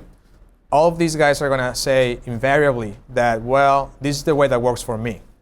And what you see there is exactly the way that has worked for us. And again, not that you can't learn from the experiences of directors of photography, but it's really a trial and error kind of thing. Like when Dave and I had to shoot the fireplace, a person in front of the fireplace, and then we had one of those RE lights, the small one on the top, or one of these guys on the right, and Dave was with a glove doing a little dance in there, and just need to choose the temperatures also. Make sure that all you have two, with the keynotes you have two options, the warm light and the cool light, right? So make sure And that there are multiple bulbs you can buy in between. so too. make sure that the temperature of all your lights for the screen is the same temperature. And then white balance the camera and then start adding your lights to the subject. And you can do or not, it's a preference thing, do different temperatures in the lights for a subject. I personally like doing the different temperatures. If I have a character that is standing next to a window and it has, through the window there's not direct light, it's just a skylight, then I do a blue light from behind. And if there's, say, the fireplace on the other end, then you have a warm light coming from the front. And you have to think about it just as you would do in Max. If it's the sun, don't use a diffused light like these Kino lights, right? Because these are basically, for all intents and purposes, an area V-ray light, right? It's not a point light. The ARRI lights are basically a spotlight, right? Use those for direct lighting. So you have to choose your lights and just as you would do in 3D for this thing. So a question online about when you guys hire people for custom shoots, actors, do you just use them for the shot that you're doing for that project, or do you get them to do other walk cycles and other things for future projects? We do sometimes, not all the time. Unfortunately, the budgets are super short and getting shorter, so we barely have enough time to shoot what we need. So if we do have extra time, it's part of the process. We do have as we are shooting the video, we have a photographer. Any of us shoot from different angles, people sitting, people standing, walking, on the phone, on their tablets, on their computers, and stuff like that. Do you do the casting, or do you partner with a casting agency? Well, there's, as you know, we have project coordinators, and we have our film team, Vasily, who you've met, and Chris, our two editors, and the project coordinators are basically the ones in charge of all the production. So when we're talking about schedules, casting, music, and all those things, they are the ones that take care of that. There's services online that you can just, that are casting agencies that are a little bit more expensive because there's fees. There's also people that we have, models that we have, known for several years that we know that we can go back to. There's people that are aspiring actresses and actors that would do it for only to have something for their portfolio, and then you pay them, a reasonable amount of money, not just for free. We don't like to do that, and but there's many possibilities. And so, to what extent do you share this with your client, especially in the casting? Sometimes our experience is that when we have people that we shoot on our studio for their portfolio, we just have very limited choices with respect to the demographics. There are some clients that are very specific as to what they want. So I wonder if the casting process is done right from the get-go, from the pre-production, or if it's... You have to. When you write a creative, for example, for that Boston Landing film where the two guys, come to the project from two different locations, we wrote it down. A 30-something-year-old young guy that lives in Boston, and you profile that person, basically. And then the same age, but in a different industry. So it's same age, it's a little bit more serious. Maybe this guy has gray hair and the other guy doesn't, stuff like that. And then you share that with your client, and the client's like, yeah, that's cool, that's our target market. And then we go, or our project coordinators and the film department goes into these, resources we have to cast people. We send out a casting call, and people start sending us their photos based on the description that we put in there. Then we choose maybe 3 of them. We share these with our clients, and they're like, that guy. And that's how it goes. And sometimes they want to change it at the end, and it happens. even when they saw the photo and they agreed to everything. But you have to do that. Otherwise, if you don't do that, then they change it. Then you have no real arguments not to change it other than like, well, I'm going to do it all over again. Well, you never told me what this was going to be. So you have no ground there. There's a question about whether or not, or what wattage you're using when you light your green screen, and whether or not you need to use name brand RE Kino for your lights, or if you can use any brand of light. Yes, we actually not only use these quote-unquote professional lights, we've used any light.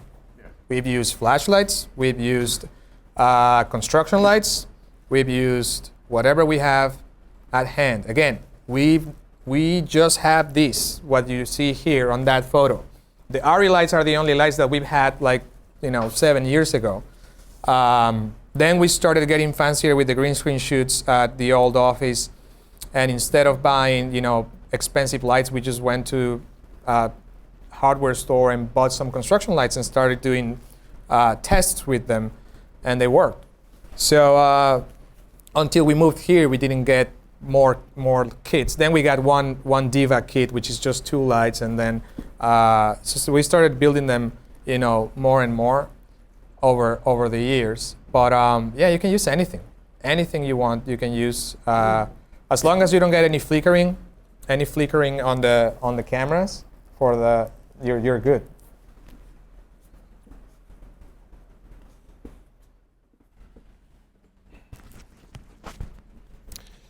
Any other questions? All right. So, I'm glad I didn't close that. So I think more or less you could see in the main thing there how easy it was to apply a key when you have an evenly lit subject or evenly lit screen, well lit subject. You can see right here we have a contact shadow. So again, in an instance like this, you would just take your layer that you already have and or your keyed layer. I like to just make like a mask on the bottom of where their feet are, and then just do it and fill it with like a black. It doesn't necessarily need to be black. I mean, if you can also, like I did with the other example where I took the curves that took the white point way down, but and then you just do a little blur. Sometimes you can get away with it just doing a horizontal blur. Sometimes you might want to duplicate this fast blur and do a vertical blur too, and maybe just only do like 8 or 9 pixels or something like that, just to give it a little bit more, something. You can also take, if in some instances you could take the position and offset a little bit if you wanted to shade it to one particular, to suggest a little bit of shadow casting. But again, you got to sort of season to taste on that one. And that'll get you most of the way with your contact shadows. We end up doing that a lot for our especially our library people, and in some cases our people that we shoot custom for this.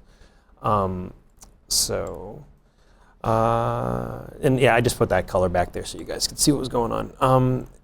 I think that was pretty much all I was going to talk about as far as the getting our library people into that. In a couple minutes, we're going to open up. I'm going to have Alex Hogan come up, and he's going to take that shot that we saw on Wednesday, where with the cylinder, and the people that were actually, and I think this will be going more to a question that you had earlier about when you're shooting for those kind of things. We'll take you through that process of what you would, showing you the back plate, showing you how we can talk a little bit about how the lighting was set up, and talk a little bit more about how the mats are applied. Similar things that we've talked about already here, but this would be just to give you a quick little overview of when we actually do shoot for that, instead of just using someone from the library that was shot in a more sort of generic way. So. And for that particular shoot, we actually hired a director of photography that we have worked with many times, because we knew that, number one, there was a budget for it. Number two, that helps because that allows me or Rodrigo to just direct the shoot and concentrate on continuity and things like that instead of us actually doing the lighting. And this guy has a lot of equipment too, where he has several more lights than we do. gels. This guy knows what he's doing, and you can literally just say, this is a setup, this is what I want, this is the mood, and that's the end of it. The guy's gonna accomplish that without asking too many questions. So to accelerate to make the process of shooting more efficient, sometimes you have to do that. If you have the time, you should just do it yourself. Jeff, question. Sorry. On your typical case where you don't have the budget, what is the typical crew that you have? Like, do you have a person that takes the role of director, DP, camera guy, assistant? Or 2 people is all you need. Yeah. You need the one person. It is me and Dave, me and Vasily, Vasily and Dave. Sometimes we want 3 people if we need to make it a little faster. We have whoever's handling the camera, right? Then we set up in between the 3 or the 2 of us, because we know what the shots are. We have all the shots pinned to the wall. We already have some sort of lighting set up in the shots. It's already a rough cut, so there should be some lighting and all that. At least know where the sunlight's going to be coming from, or what the main light source in the space is going to be. And so you will have, in between the 3 of us, we'll do the setup, we'll shoot, we'll direct the talent, and we know what shots next. So we immediately start moving things around, and we plan before we start shooting any shot. We sit down on a conference room you guys are sitting on, and on the whiteboard we'll lay out the whole sequence, and then we're gonna start splitting it in what makes the most sense to shoot. The order, not necessarily in a linear, order. You're not gonna shoot shot 1 first, shot 2 second. It can be that we shot the last first, and mix it up. So we bundled the similar shots so that we shoot those first, then the next ones, so that we don't have to change lights all over the place for every single shot. So 2 people, 3 people are fine for that. For that particular shoot, for the custom shoot we did for this project, we had a lot more people, because there were actors, there was makeup, there was the DP, there was there were 2 directors technically, but one of them was leaving, so I was basically the director at that one. And then there was a technical director, which would be the senior artist in charge of the project, to answer questions. For example, I didn't work directly on that project, so I didn't know much about the creative. I was just assisting the guys, because it was most of the shots were being produced in the New York studio, so they came here. So one of the senior artists in charge of the project, who I've worked with for several years here in Boston before, he couldn't come, so I was basically doing the work. I was helping him shoot this as well as direct it. It usually, change hats. Dave can be the director, Vasily can be the director. It's whoever is more involved, depends on the project. So here's Alex. Morning, everyone. Again. And he'll talk to you guys. So that guy in the suit was the creative director, but then he left, the company after he was already in the process of, getting a new job and all that. So we were handing things out, but he was still cast. He was still casting for this final, this final film. Made him work that day. All right. As you're switching there, there was a question online, said in the earlier videos you were showing, they noticed a lot of noise in the animation. They were wondering, doesn't this show a lot of flickering, and how do you solve that? On the footage or on the CG? I said this is the animation, so must. Yeah, we have, we're showing compressed. The CG, he says. Yeah, we're showing compressed footage, and I think some of those shots are like fine cut shots, and but at the end we either denoise the shots or we have to re-render shots that are too noisy. But there are many instances in which you have to finish in time, and then you have to compromise how much noise you want in your scene or how much noise you tolerate in the scene. It's a fine line, because people tend to overdo how sharp the renderings look. And take a look at TV, take a look at TV commercials, take a look at films. They're noisy as hell, all of them. And in every single film, in every single VFX, they add the lens distortion and more noise to blend things. You know, it's like back in the 80s adding a lens flare to your renderings. Like, just put a lens flare in there and just cover everything. It's gonna look cool. So it's kind of like that. You need to add these imperfections, and you need to be able to stomach the fact that not everything you produce is gonna be, you know, the top-notch, you know, quote-unquote quality of the work you do. Okay, so I think we'll start. We can show just a little bit. This is the same project as the plaza shot, the night plaza shot here. I think we showed this the other day, but again, I think it's important to see how much thought was put into the lighting setups here. This was kind of fun, obviously, in the retro costumes and everything, which is, you know, interesting. We don't get to do that very often. So you'll see a lot of those same shots in the final movie here. You know, the balloon shot.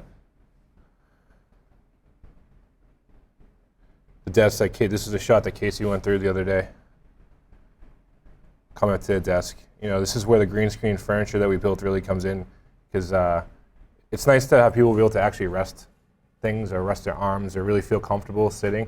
You know, we've tried to have people like pantomime motions before, and it just doesn't work. Having that makes it look so much more natural. And then as the movie moves forward to the near future, this is where the night sequence comes in.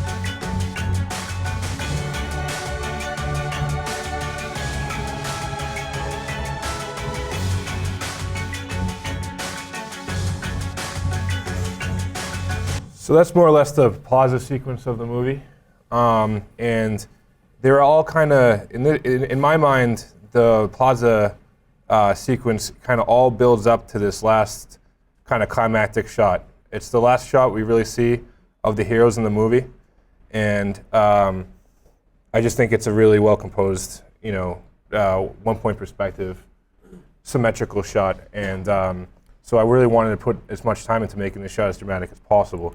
And I can go through some of the steps in more detail to what I did to execute this particular composite. So the first thing is the background layer. Probably knock this down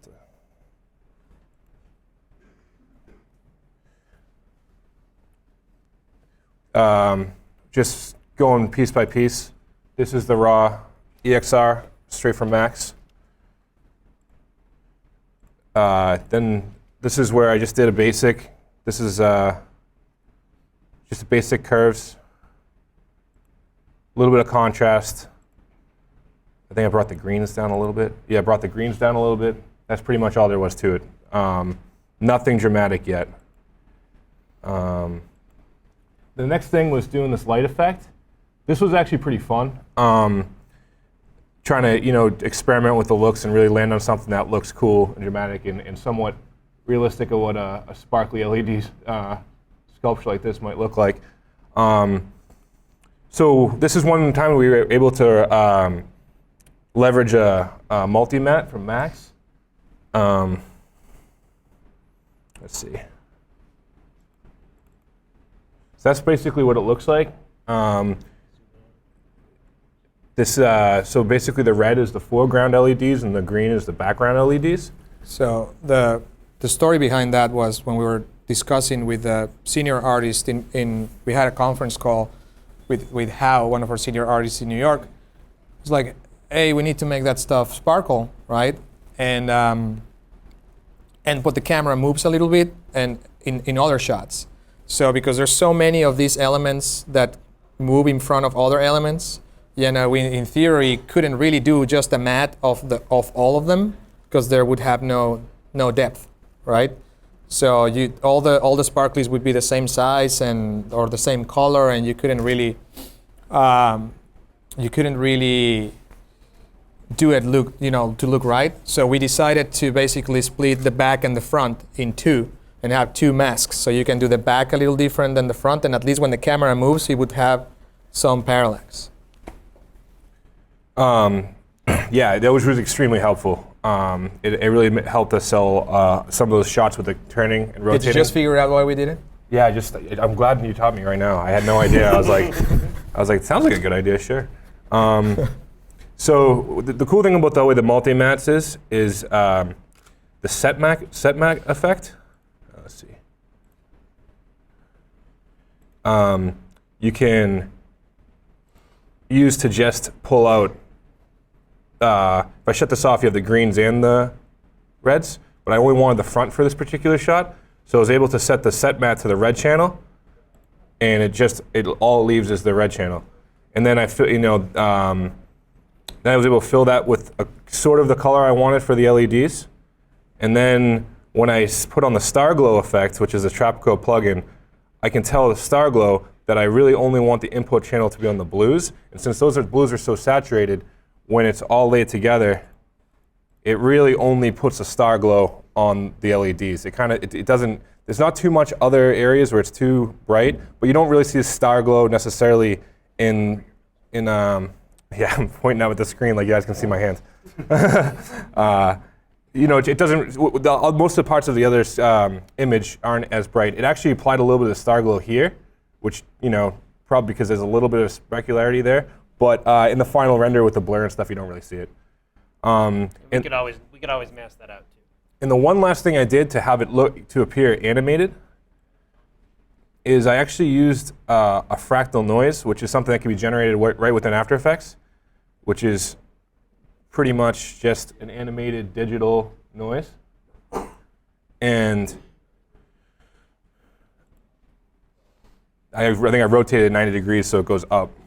But that is a Lumimat, so wherever that fractal noise was white, it is where you're going to see the LEDs. So it kind of gives that random motion, and it looks like the LEDs are shutting on and off and twinkling and kind of rising up.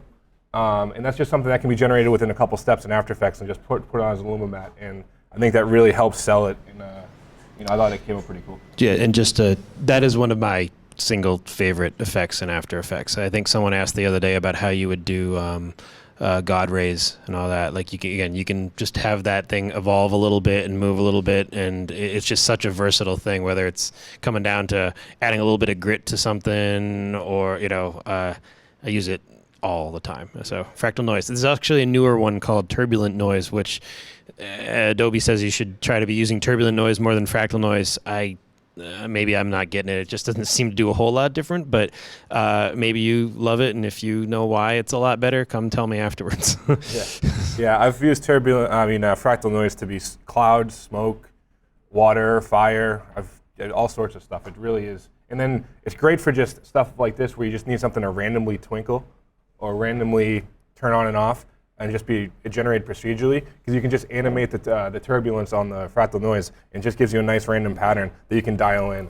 And, say Dave forgot to wave his hand at the light for the fireplace. Yeah, exactly. We could have done that. I would have sat there with my fingers just still. Thank God we had fractal noise to come to the rescue. So, let's see.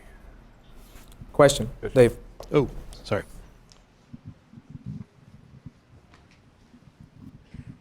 I see that most of your passes are EXRs. Are they 32 bits, 16 bits? I think that thing is off. It's muted. Yeah. So your EXRs are 16 bits, 32 bits, and can you elaborate on the preference of the EXR? If they are 16 bits, what is the preference between, or why do you decide to choose EXRs instead of TIFFs or any other 16-bit? Well, EXR kind of became the standard, of VFX. A 32-bit, and we're having this discussion yesterday. 32-bit is way too much. You know, if you can afford it, I don't know who uses 32-bit. I haven't met a single person. Maybe at ILM they do 32-bit. Yeah, you need some pretty hefty stuff to be able to. I mean, we've tried. I mean, we've been recently trying to do a lot more research on how to properly leverage, higher dynamic range imagery like EXRs and TIFFs. And every time I've ever tried doing anything with 32-bit, like I rendered out something like a 5-second fractal noise pattern like that, thinking that I could, I'll bring it in something else and I'll grade it, I'll blow it out, and then I'll pull it back after. And it took like, I mean, it was like 5 gigs or something like that. It's very prohibitive unless you've got like, 14 new Mac Pros that haven't even been released yet, strung together in some warehouse that no one knows about. You need a lot of processing power. The reason we came out with the 16, right? The TIFFs are going to be bigger than a 16-bit EXR compressed, and it's going to be bigger than a TIFF. So right there, it's better. That's the one of the main reasons, because we tried it all. We tried TGAs, and we tried TIFFs, and we tried you name it. But EXR seems to be the most versatile file format, and we decided 16 because there's the difference in between an 8-bit image and 16 is a lot, in terms of how much you can do with it. The difference in between 16 and 32 is just painful. So unless you're in the film industry, I don't think that's it's ultimately when your mom sees your animation, she's not going to notice it. That's the thing unless your mom's a VFX supervisor. Unless she's like John Null or something like that. And a lot of thing too is I try to keep in mind is that the ultimate media that this is going to be shown on is oftentimes either streamed over the internet, or it's going to be on a projector, or some clients want things on DVDs still. And it's like, is it going to be worth all that pain and suffering to get something that's just going to be compressed out of the image in final anyway? Yeah. And then even on an HD TV, like unless you're like sitting up close to it, you might not even notice the details. You can play an SD film on an HD TV on a 720p TV, and it still looks okay. Yeah. Oh, for sure. It's because it depends on what, is it worth it? Again, I go back to, is it worth doing it? Can you do it? Yes. Is it worth it? Maybe not. Because the comps are going to be huge. It's going to take a toll on your network. Traffic is going to take a toll on your network too. So, I don't think it's worth it. Not for what we do. Any other questions before we move on with the shot? Okay. I have a question. It sounds like you are. I like that you can do the effect and it looks beautiful, right? But you're at the same time taking a risk in what the experience is going to be when the thing is built. Can you share anything any challenges with the clients, and when they see that, and now how are they going to figure out how to make it look like that in reality? Is that a problem? Do you find that is a problem? I don't. I never get so arrogant as to think they're going to take my design from this little movie and put it in their final, $100,000 glass sculpture. I don't really concern myself with that too much, especially since a lot of our clients, we're selling stuff that most of the time doesn't exist yet, and we're just trying to give their possible tenants or who might buy into the retail space an idea of what it could be. It's not necessarily a job to design it as it will be. And also, again, it goes back to the same question of the casting. You show these things beforehand, and you don't just show up with something like, hey, check this out, this is what I did for you. There's many conversations, there's reviews in person or online, and there's many cooks in that kitchen all the time, and so people are giving their opinion, and we're obviously taking all of their opinions into consideration to come up with these ideas. Now, in terms of technical difficulties and how to create a waterfall or something like that, the clients will sometimes question, can you guys do that? And we'll be like, yeah, we can. It's going to cost you this much, right? Because it's going to take a lot of time. It's not something we do every day. We have the tools to do it. We've done it in different ways, and then we show them other films that we've done that are that are similar. Sometimes, for example, before we did films like the City Point film, that's all like, we'll get to the motion graphics once, with Dave, but we've never done motion graphics like that up until that point. And, or that, there was just too much stuff into it, too, like heavy color grading, heavy graphics, and heavy everything.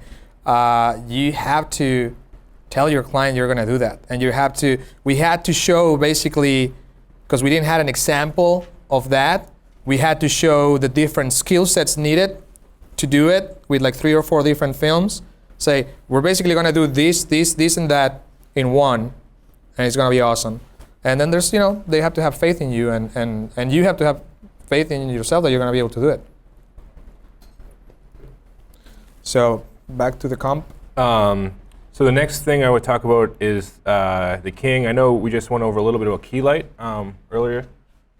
This is an example. I used Primat in this one.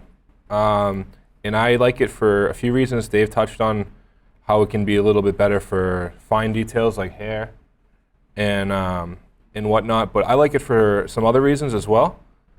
Primat is aside from being a really good keyer, it has a lot of stuff built in. For example, there's a light wrap built in. There's a spill suppressor built in. So it's kind of nice. I like to, it looks like I tried key light and it failed, so I turned it off. You can get rid of that now. Do you know where the delete is on a Windows machine? I had to look for it for a second. I had to hunt and peck. Alex is much more of a Mac guy, so. Yeah. I haven't used a PC since high school, I don't think. Computer lab. Looks the same, doesn't it? Is that? Looks exactly the Once same. you're in After Effects, it's the same, yeah. Yeah. The keyboard is just control and... Is black versus white? Yeah, exactly. I know. Where's my polished aluminum? This is crazy. So it's the key works pretty similarly. With like key light, it works a little bit, has a little bit more fine controls on the key. Once you get a key, you can kind of fine tune and clean up the background and clean up the foreground. I won't go through that right now, but you can kind of just do a little plus and minus and really dial it in.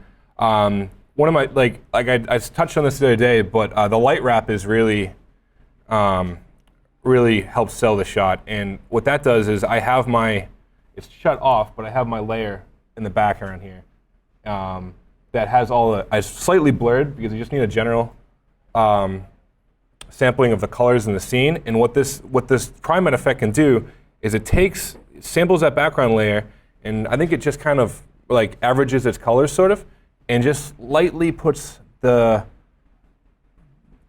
those colors influence the edge of your subject,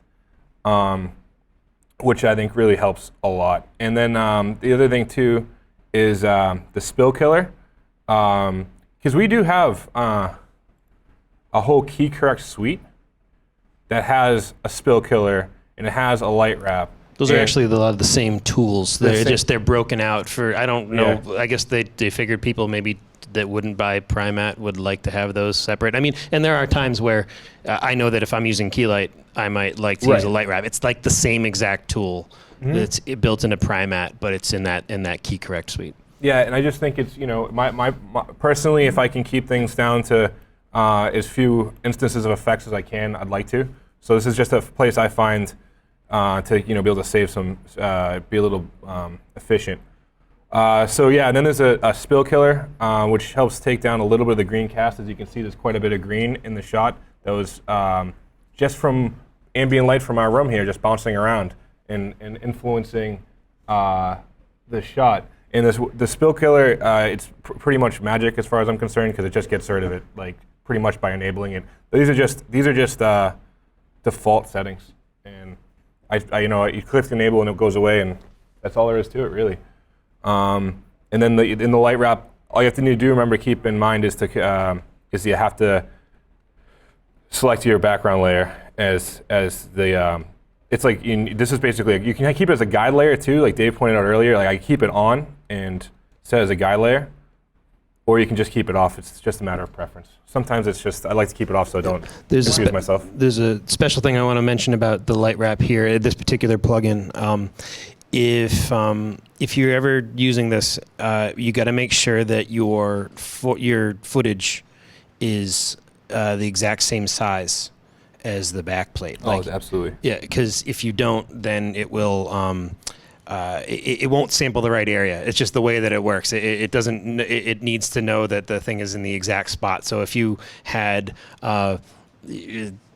I don't know if I need to explain any further than that, but basically just make sure that your backplate that you're sampling from and the footage that you have, even if you have to pre-comp things, just to make sure that they line up, that you're going off of the same in 1920 1080. Because in the under the hood, what happens is, imagine that you have your 1080 subject, right? And then your backplate is for some reason 4K.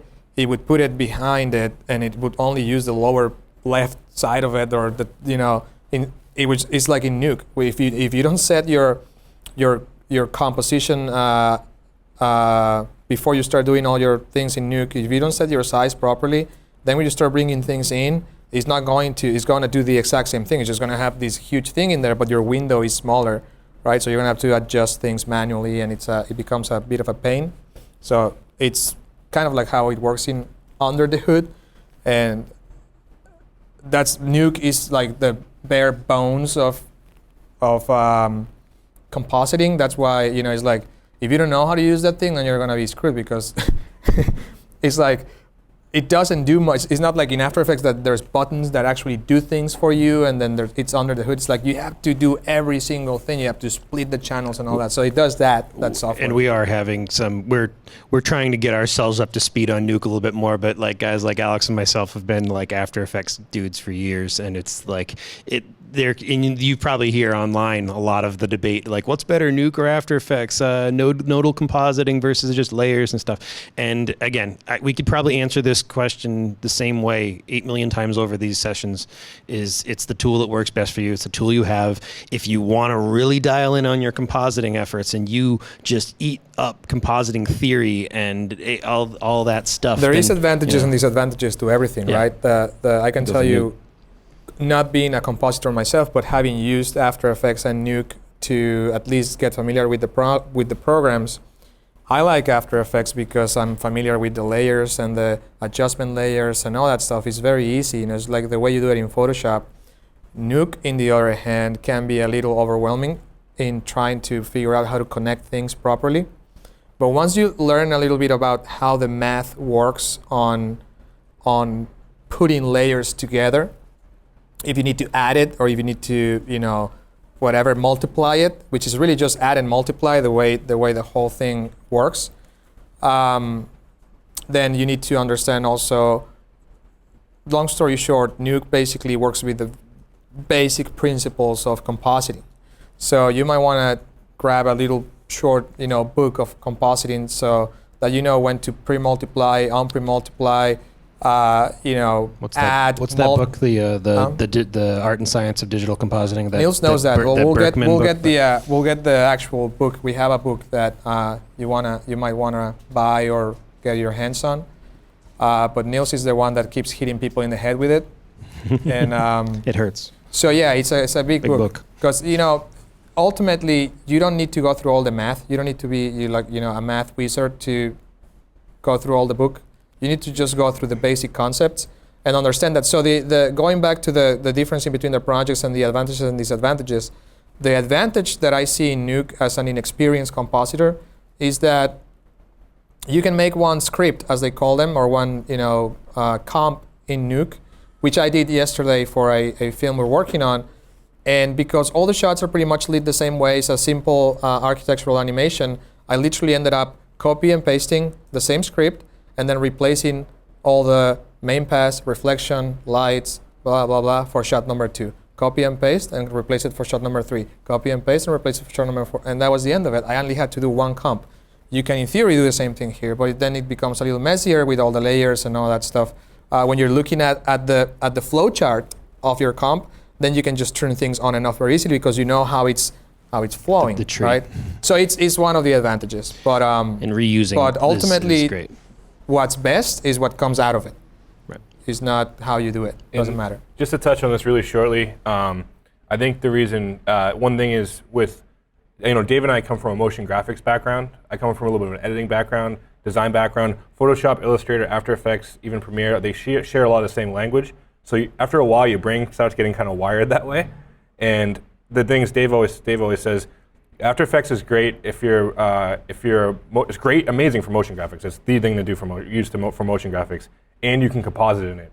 Nuke you can only composite in. So for guys like Dave and I, it's perfect to me. It makes sense for us to be able to composite in the software that we're most comfortable with. It's just the language that we're used to, and we can learn Nuke and stuff. But it comes down to in our deadlines, we can learn how to do this in Nuke, or we can do it in 30 seconds because we've done it 100 times in After Effects.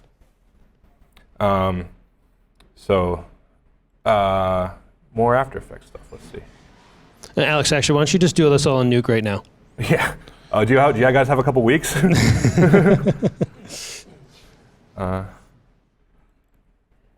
Was there anything else about that I want to touch on? I think that was pretty much it for this comp. It was just the light wrap and and the one other thing I did too was an edge blur, which they don't have in PrimeMatt. I did have to go in the Correct suite for this. And what that does is it's pretty subtle. I don't even know if you really be able to notice it much. You see it. You can see it. You can definitely see it. I can actually make this about half. This is 4K, so half res is still pretty big. So you can see how crisp it is. It's a little too much. You can get a little chunky on the edges here. The edge blur just kind of knocks that down, and it just helps it meld better. I mean, it's certainly it's a subtle thing, but it really does go a long way. A concept we talk about a lot is blur for clarity. Sometimes it might seem counterintuitive to be putting blur on things that you want to look proper and all that, but depending on backplates and environments and shallow depth of field and all that, you may find yourself actually applying a blur to something to make sure that it fits in a scene, as opposed to because CG is this sort of technically perfect thing, and shooting on 4K footage is going to give you, if you do it all right, real crisp image. So sometimes you want to add a little bit of that imperfection back into it just to make sure it all works together. Absolutely.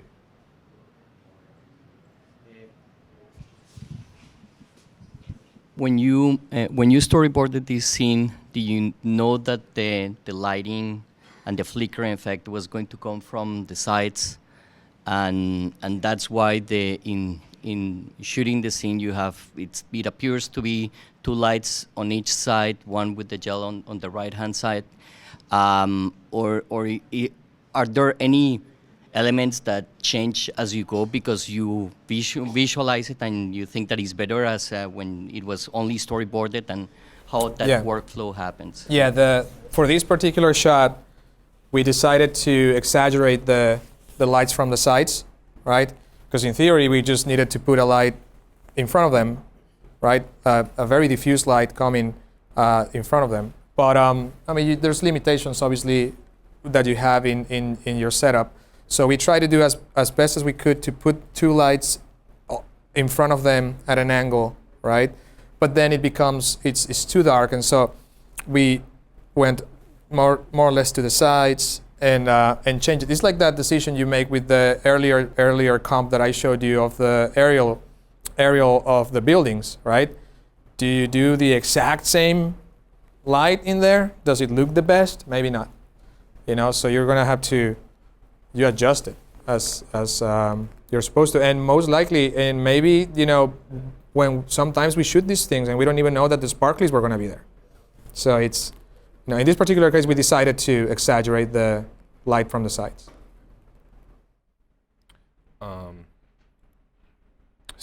As Dave went through earlier with the other example, a shadow, same concept.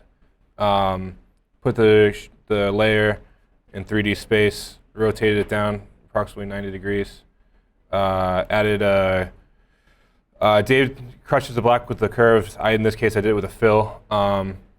And slight fast blur, and that's pretty much it.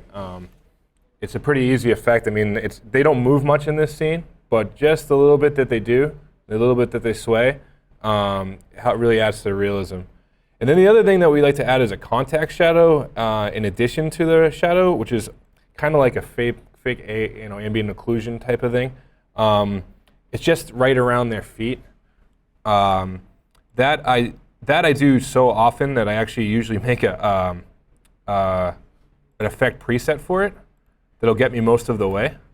Because I might be putting 20 people into scenes for a day and just doing, adding the fill, making it black, going to the fast blur, changing to horizontal, dialing in the blurriness, adding the curves. It just over and over and over gets a little tedious. So more or less what I like to do is I can just save animation preset, call it, contact shadow.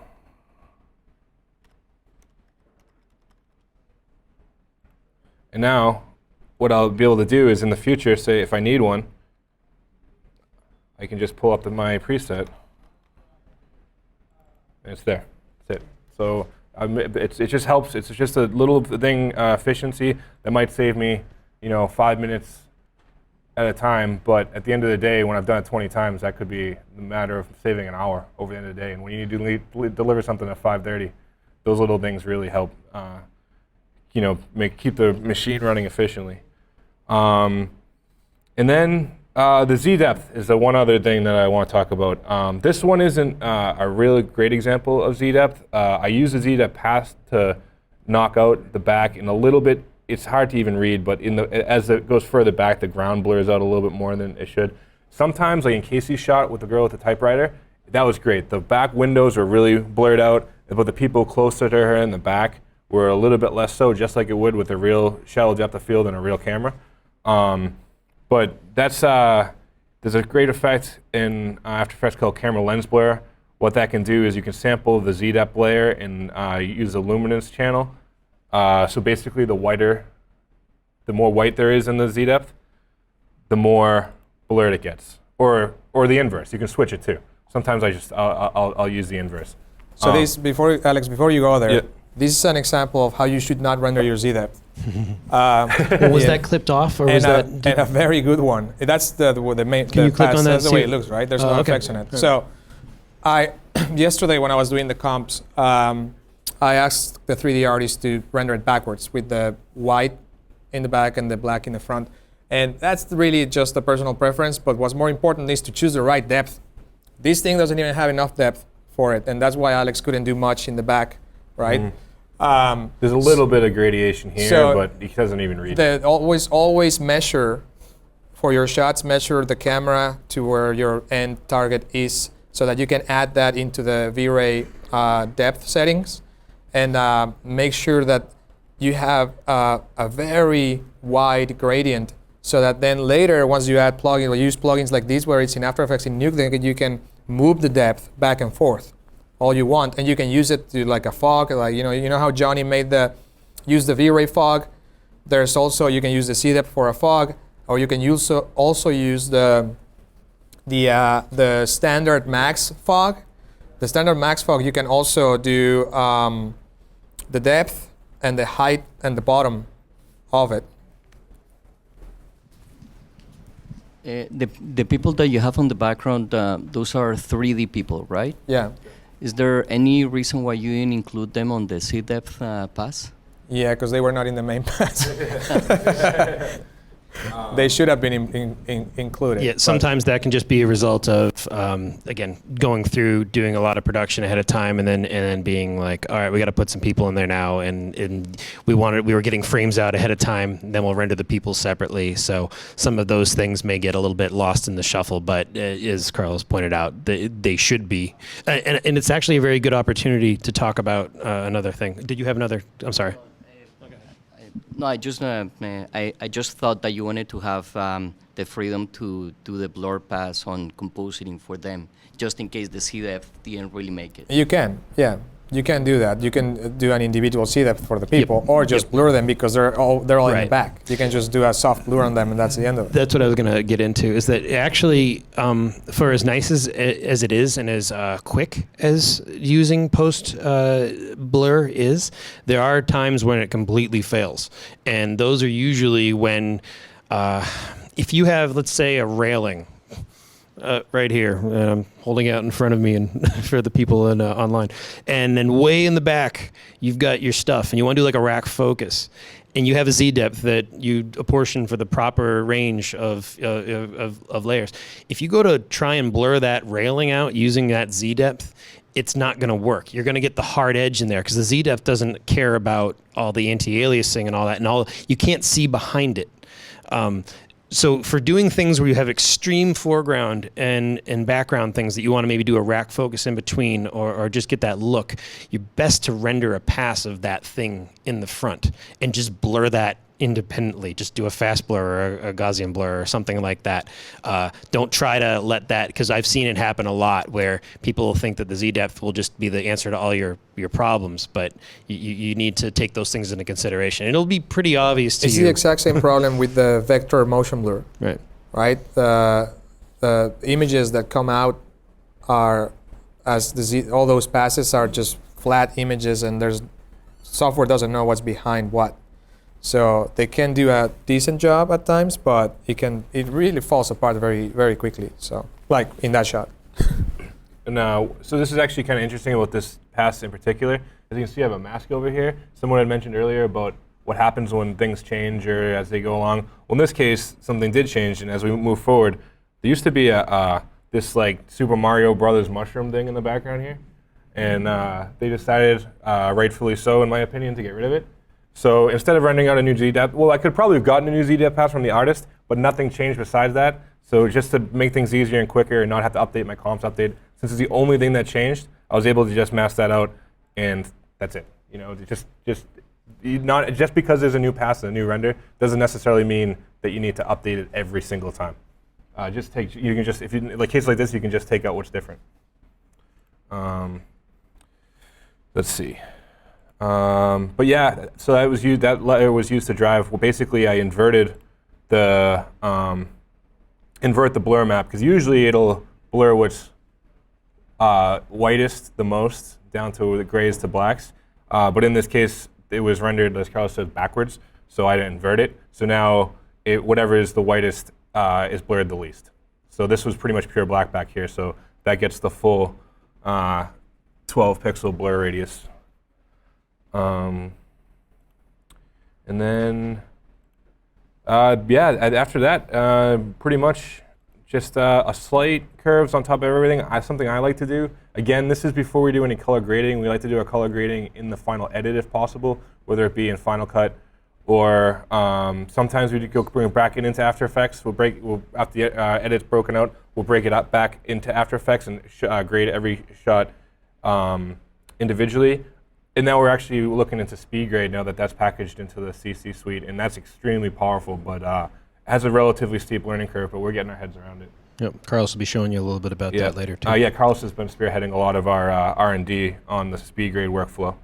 But yes, again, just a very, very slight contrast, little S-curve, just on top of everything, and that just helps. When the same effect is being applied to everything, it just slightly helps integrate it together. So it looks pretty black in there in the monitor, but like I said before, you don't want, and we made this mistake all the time, but these days we're trying to make sure that anything that comes out of After Effects or whatever compositing tool you're using does not come with a pure white or a pure black ever.